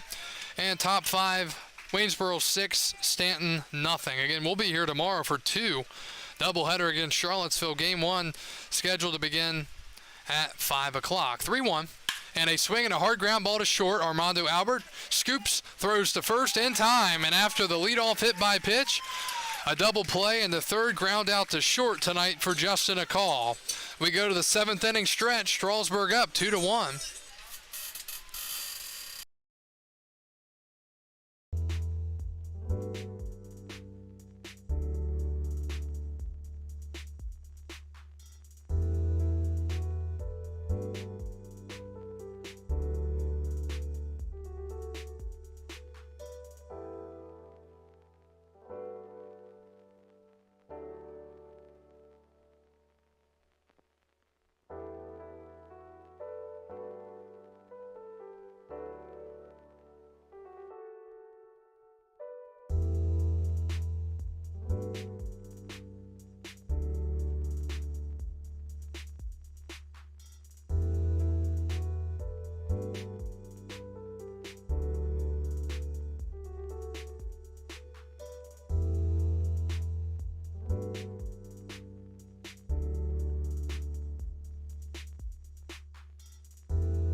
Off to the bottom of the 7th inning, Jabari Smith is still pitching for the Cannons. His warm-up pitches were a little out of whack. He was throwing a lot of out-of-control fastballs, so we'll see if Strasburg takes advantage, if that is something that carries over here. Claunch, Denton, and Kohler, 3, 4, 5 in the lineup that really tonight has struggled other than a double by Claunch in the third. It has not been very clutch. 1-0. And a curveball, strike, 1-1. Cam Claunch tonight, 1 for 3. Ground out, double, and a strikeout. And he lines one into right field, right on cue. Cam Claunch, a single and a double tonight. His second knock, and it starts the 7th inning the right way for the Express. The DH, number 19, Zane Denton. Here comes Zane Denton.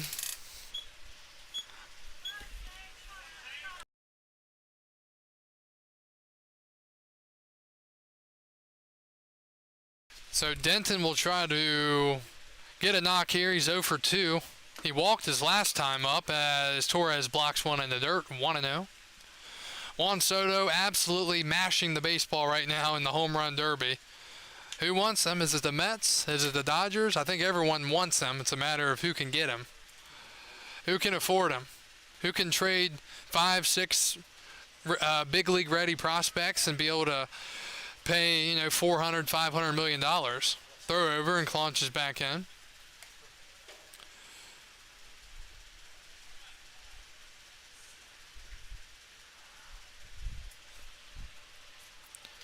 One 0 the count to Denton.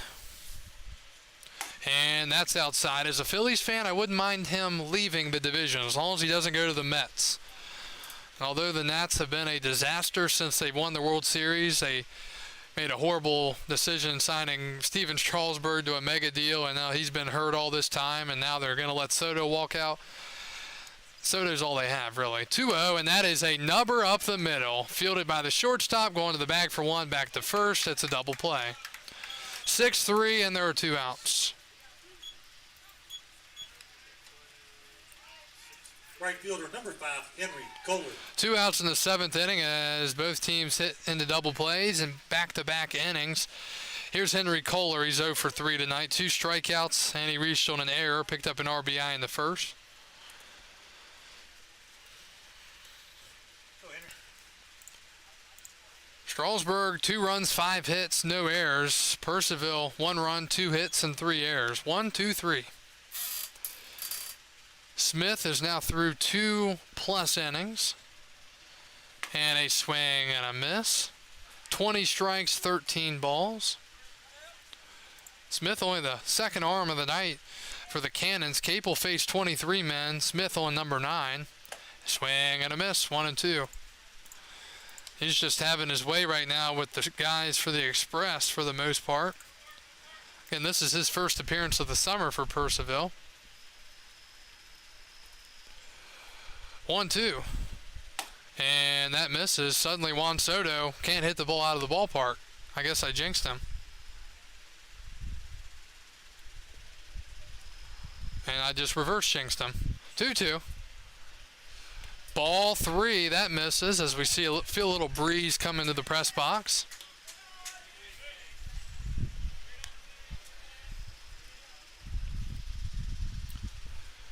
Seventh inning from Strasburg here on the 18th of July in 2022. 3-2. Swing and a pop-up left side. Bell going to give it a look, but it's out of play.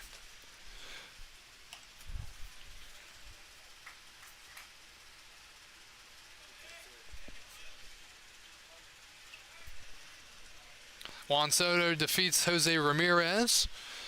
Swing and a miss, and Strasburg goes down. After the leadoff single, a double play and a strikeout. Well, we are through 7 innings of play here tonight from Strasburg. The Express holding on to a 1-run lead.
Pitching change from Strasburg. It'll be Kyle Demai coming in here in the 8th inning out of the University of Pittsburgh. He will take over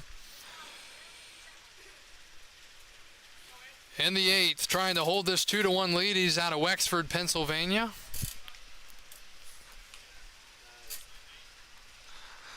He will face 2, 3, 4, Brenton, Guido, and Bell. First pitch is a ball, 1-0.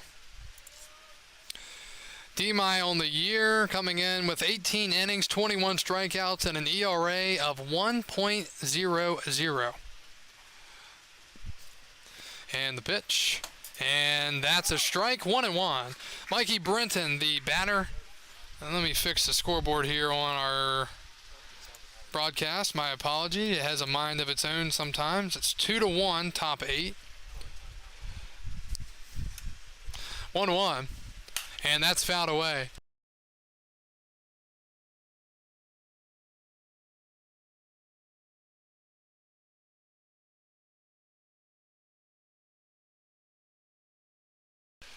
One ball, 2 strikes to Brenton, trying to get the inning going right for the Cannons. More breeze coming in. The righty, Demai, from the windup, and the pitch. Breaking ball. Oh my, called a ball, 2-2. Very good looking pitch. Let's see if it comes back to bite him. 2-2 to Brenton. And a pop-up behind the plate. Hook's going to give it a look. It's out of play. Still 2-2. Please return the foul balls to the train station. Thank you. Albert Pujols not faring well against Kyle Schwarber in the home run derby. Pujols only has 1 home run. Make it 2 now. He's warming up. Had to take a break early. 2-2.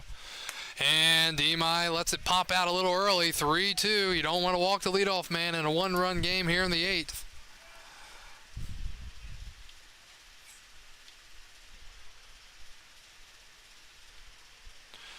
(3-2) to Brenton. And a swing and a foul back. Umpire took a piece of that one.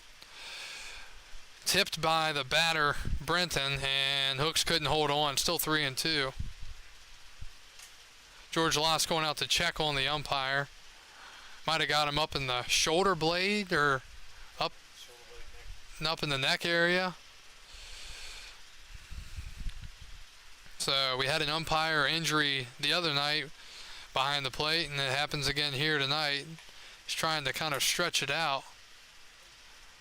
Probably can't even feel it up there after getting stung by the baseball. Pujols now trying to bunt in the home run derby.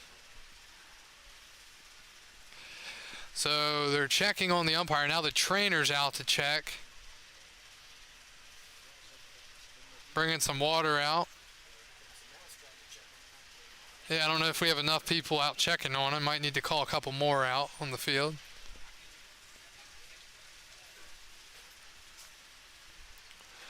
And he'll fight it out. I'll just say tonight when he goes to bed and wakes up in the morning, probably won't be too nice. So hopefully he's okay.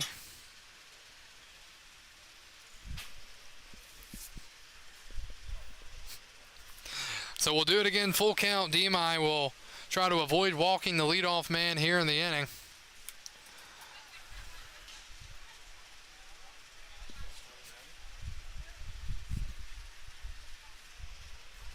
And now Demai will get a warm-up pitch in. Looked like a pretty good pitch. Yeah, don't want to waste them.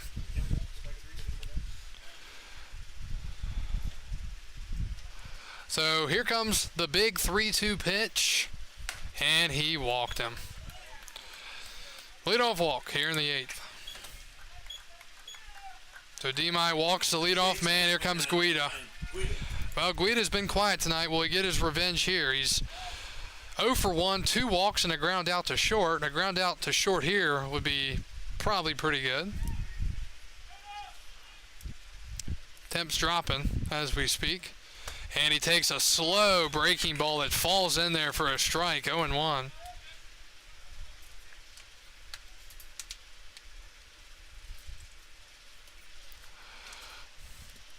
Gotta keep an eye on Brenton at first. And a pop-up out of play. It's 0-2.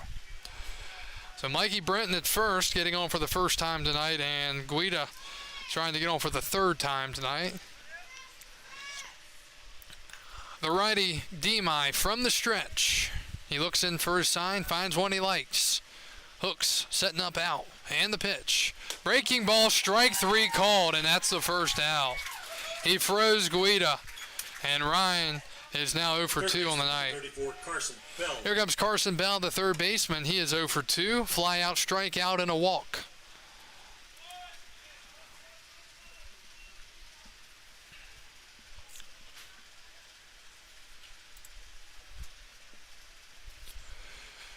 The lefty Bell awaits, and a swing and a miss. 0-1.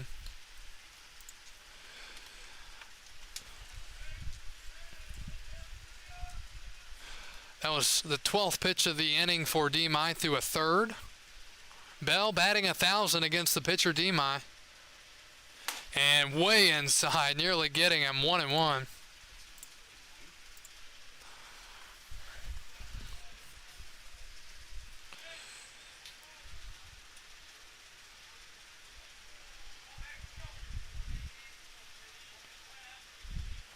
And a swing and a miss. He got it past him, 1-2.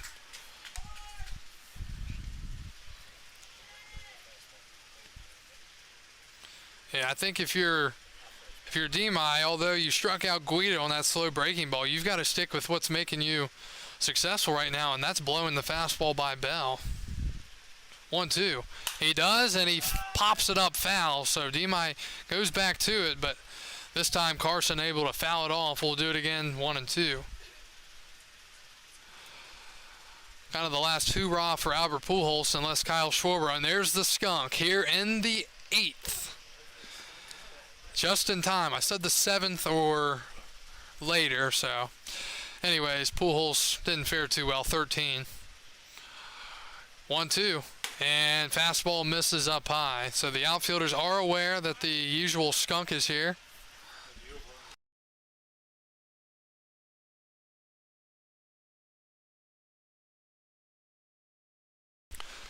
2-2 the count. Tying run at first. He does not go in. It's a swing and a miss, and there are 2 outs in the 8th. So a walk for Brenton. Guido strikeout looking, and a Bell strikeout swinging. Here comes Horowitz, who is 0 for 2. Walked his last time up.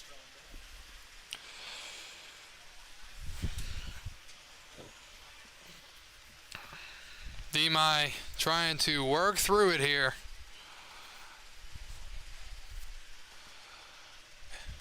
And a pitch over the head off of the glove of Hooks to the backstop. That'll be a wild pitch. And the tying run moves up into scoring position now. I don't know what happened there. He just didn't have the grip on his curveball, and that allowed Brenton to practically walk to second base. A single ties this game up here in the 8th inning.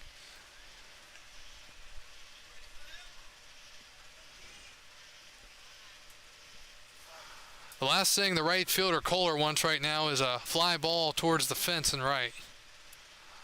Skunk reasoning. 1-0 and a slider in there, 1-1.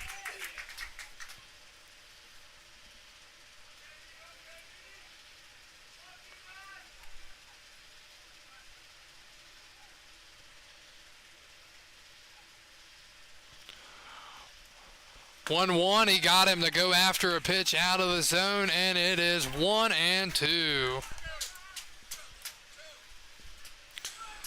Down 2 strikes, Horowitz with 2 outs in the 8th inning. Cannons with a tying run in scoring position.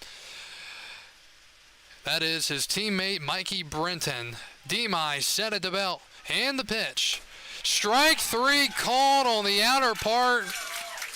Back-to-back-to-back strikeouts after the leadoff walk, and for once, the leadoff walk does not come back to bite somebody. We go to the bottom of the 8th. Strasburg up 2-1.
We go to the bottom of the 8th inning. It'll be Ty Hooks, Tommy Tavares, and Brandon Parks due up. First pitch, and Smith is still pitching. It misses 1-0. Kyle Schwarber struggling against Pujols. Not sure what is going on. Well, I think I do know, but I'm not going to put it out there. 1-0. And Ty takes a strike, 1-1. Strasburg 2, Purcellville 1. We're in the home half of the 8th inning here in a ball game that started at about 7:01, coming up on 9:30, 2.5 hours. 1-1 to Hooks, and he takes outside 2-1.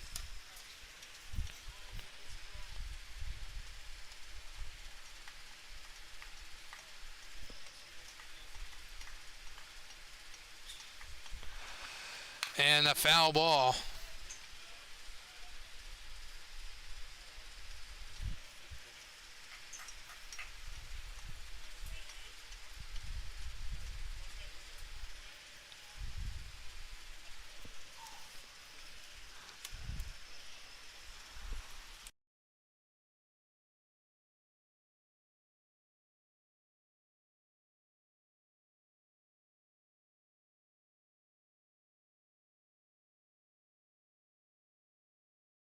Two the count.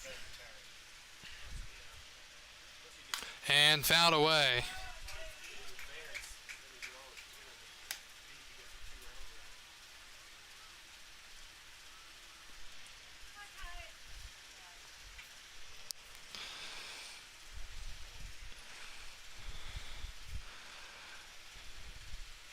Two the count to Ty Hooks. And that's outside. Full count, 3-2.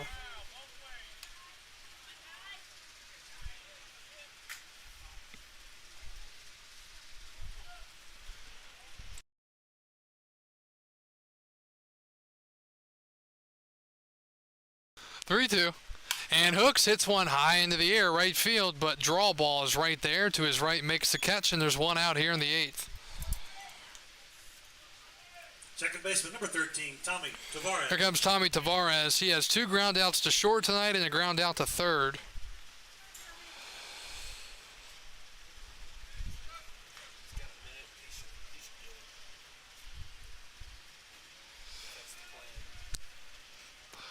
And the pitch, he shows bunt, pulls back, and takes down low, 1-0. The Cannons will have 6, 7, and 8 due up in the 9th.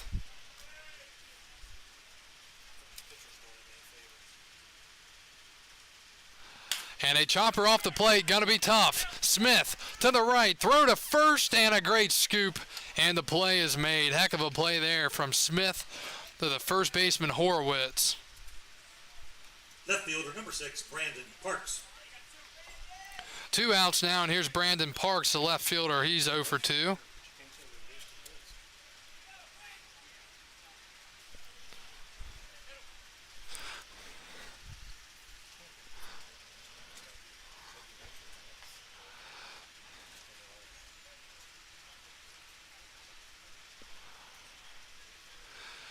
And that misses.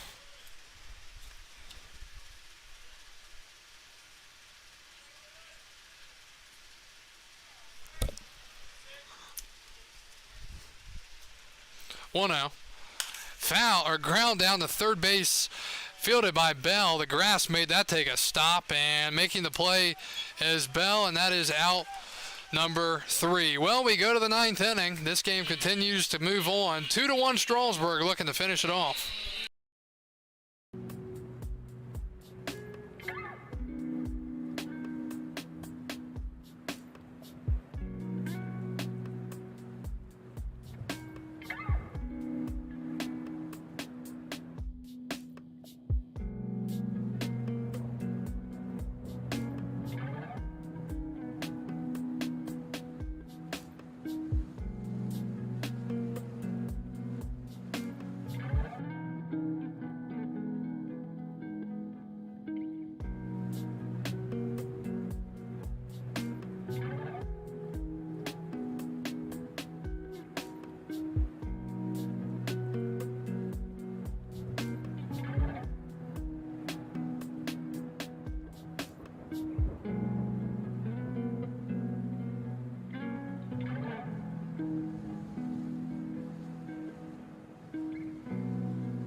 We go to the top of the ninth inning. Jacob Rosenkrantz will come into pitch here for Strasburg in a save situation. Rosenkrantz out of Valparaiso University, 6'6" righty from Lincolnshire, Illinois.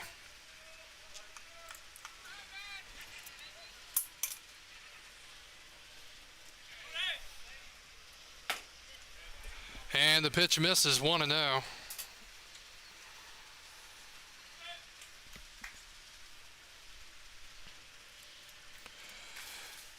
LeMay, draw ball, and Torres here in the ninth. Swing and a miss from Rosenkrantz. Jacob, 10 in the third innings pitched, 9 strikeouts and a 0.87 ERA.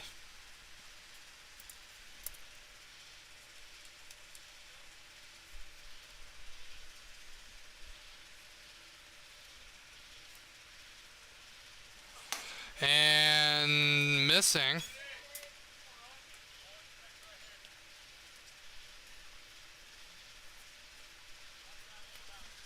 Two one.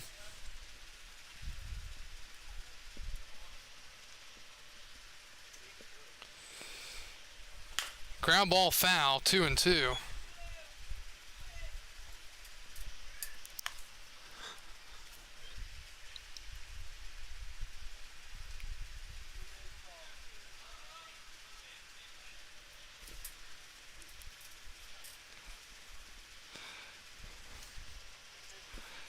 Two.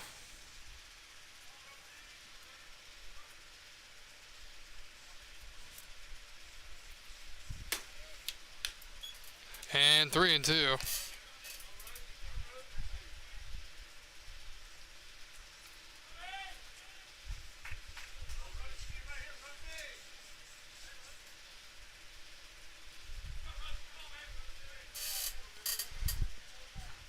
Full count, 3-2. You don't want to walk the leadoff man. The pitch to LeMay, swing, and a foul ball.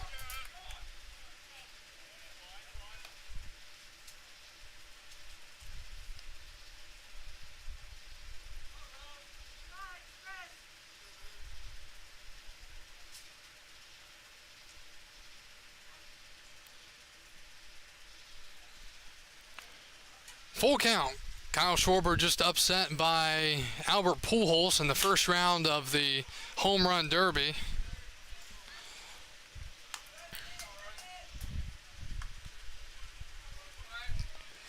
Long battle here between Tucker LeMay and Jacob Rosenkrantz. See who wants to take the battle and win it. Nobody out in the ninth inning. And he walked him.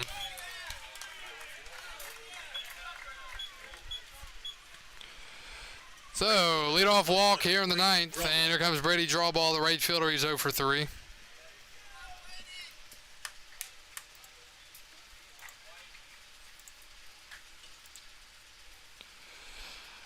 LeMay was 0 for 3 before that. Let's see if draw ball lays one down. Got the bottom of the lineup here. We'll draw ball 7. See what happens. Strasburg trying to hold on to a 1-run lead here in the ninth. He shows bunt, pulls back, takes a ball, 1-0. Not an ideal situation. Again, this is a night where Strasburg's led most of the game, but leaving men on base always comes back to get you at some point in the ball game, and Purcellville is trying to make that time right now. 9 left on for Strasburg so far. 1-0 pitch. He shows, and he gets it down, but it's a foul ball behind the plate. 1-1. If you're Strasburg, you want to get it out here without letting him get it down. But if you have to take it and let him move up to second, that's what you have to do. You've got to get it out on the play. Because then if they get first and second, nobody out, they'll bunt again and put the go-ahead run in scoring position. So you need an out. 1-1, runner goes, it's a bunt. He gets it down to third. Someone needs to cover third base. Throw to first, no, not in time. He goes to third, nobody out. And a disastrous play there for Strasburg. First and third, nobody out for the Cannons.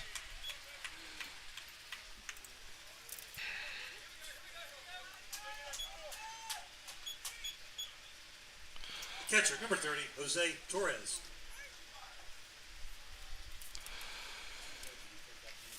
And a meeting on the mound here. So LeMay moved up to third, and that was quite risky because if he popped it up, that's a double play. But he got it down, moved all the way up to third. Nobody was covering the bag until late. So first and third, nobody out. And now here comes the next issue for Strasburg is, will the guy try to steal from first, and then you've got the go-ahead run in scoring position, and this is not good for Strasburg.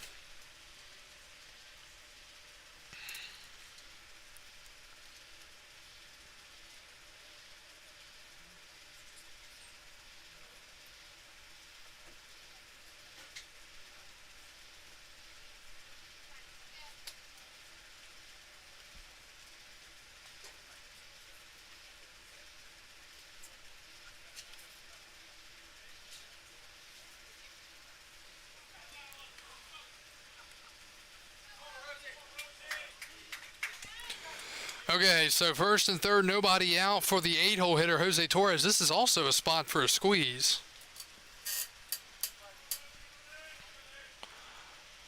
Probably a safety squeeze more than a suicide. At this point, nobody out. Rosenkrantz deals, and it's down low for a called strike, 0-1.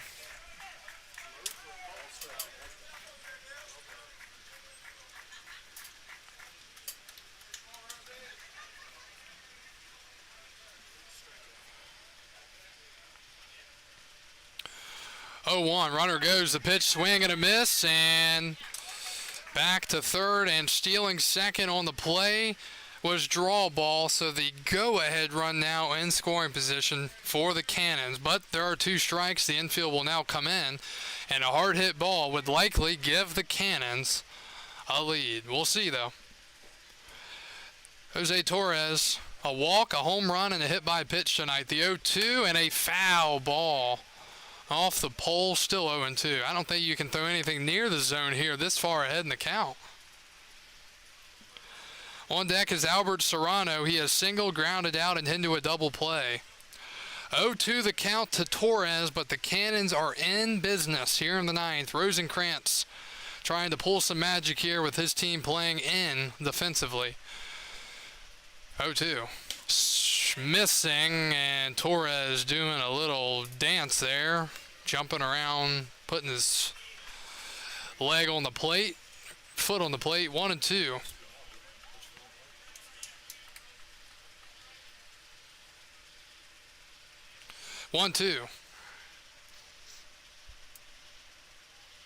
Swing and a miss. He struck him out, and that's a huge out. Number 1 here in the 9th. Center fielder number 7, Albert Serrano. Here's Albert Serrano, the center fielder. He is 1 for 3 tonight. Again, a single, a ground out, and a double play. Are they considering intentionally walking him? Top of the order on deck. Strasburg, looked like there was some discussions in the dugout, but they're going to pitch to him at least to start. Here comes the first pitch to Serrano. Swing and a line drive out of play, 0-1.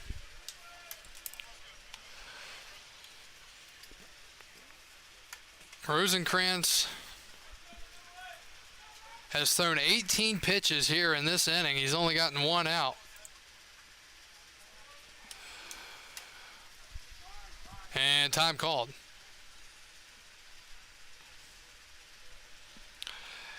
A leadoff walk. A single and a strikeout here. 0-1. Inside, 1-1.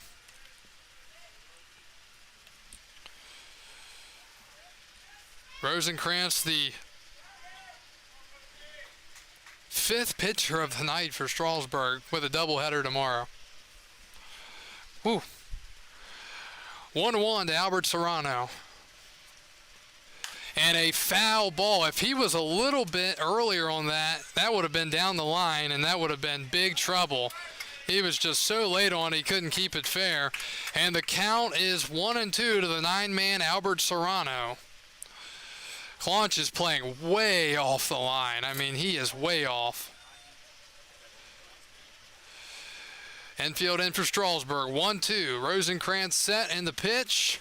Strike 3 called, and there are 2 outs in the 9th inning. Shortstop, number 6, Justin McCall. Back-to-back punch-outs for Jacob Rosenkrantz, and they're going to go to a pinch hitter here with 2 outs in the 9th inning. And is that Madliak? If it is, not ideal for Strasburg. Pinch hitting for the Cannons, number 61, Bear Madliak. So the Cannons are going all in right here. They are going with Bear Madliak to pinch hit for Justin McCall, who was 0 for 4 tonight, who couldn't stop hitting the ball to shortstop.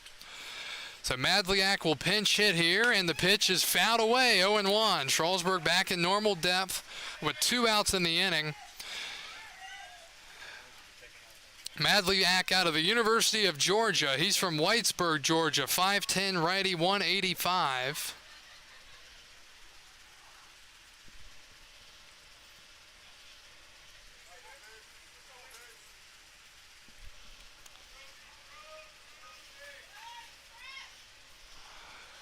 And a check swing. Did he go? Yes, he did. Strike 2 to Bear Madliak. Madliak coming into this pinch hitting appearance is 27 for 88 with a .306 average. Madliak has a home run and 6 RBIs. Rosenkrantz trying to get one more pitch across, but you don't want to be too aggressive here. Way ahead in the count, 0-2. Rosenkrantz set it about the tall righty, deals. Swing and a miss. He struck him out, and the Express win the ball game. Strasburg was up against it in the 9th. The Cannons had 2nd and 3rd, and nobody out, and they cannot get the tying or winning run across. And the Strasburg Express have won their 20th ball game of the year. Wow, wow, wow. In a game that lasted 2 hours and 47 minutes, Jacob Rosenkrantz picks up the save, the 5th pitcher of the night for the Express. He went an inning, allowing 1 hit, no runs, no earned runs, 1 walk, and 3 straight punch-outs to win the game. Strasburg up to 20-15 on the year. And the Cannons fall to 13-21.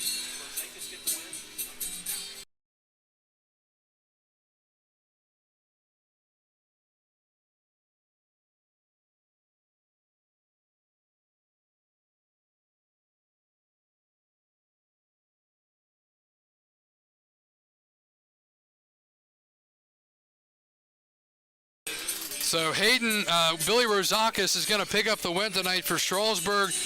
The loss will go to, I guess technically Brooks Capel will take the loss. His final line tonight, 4 2/3, 3 hits, 2 runs, and earned 5 walks and 5 strikeouts. Jabari Smith was spectacular for Purcellville, 3 1/3, 2 hits, no runs, no earned, no walks, and 4 strikeouts. And folks, this is just another one of these games where Strasburg walks away with a victory in a game that was kind of all over the place. But Strasburg with a gutsy win, beating the Cannons, back-to-back-to-back strikeouts in the 9th to win it after Purcellville was destined to at least tie the game or go ahead. Strasburg wins it. They're 20-15. The Cannons are 13-21, and we will be back here tomorrow evening for a doubleheader. Game 1 of the doubleheader against the Charlottesville Tom Sox will start at 5 o'clock. Purcellville will be at Newmarket for a 7:30 start. We appreciate you joining us here tonight from Strasburg. The Express for now, and let me check on the game in Woodstock. Woodstock and Newmarket are tied at 3. So if Woodstock loses, they will be back into a tie for first place in the North Division with less than a week to go. Join us tomorrow night starting at 5 o'clock for coverage of the Express and Tom Sox doubleheader. Thank you for joining us tonight from First Bank Park in Strasburg, Virginia. Strasburg wins at 2-1, and this is Kyle Gutschall signing off for the 2022 Strasburg Express and the Valley Baseball League.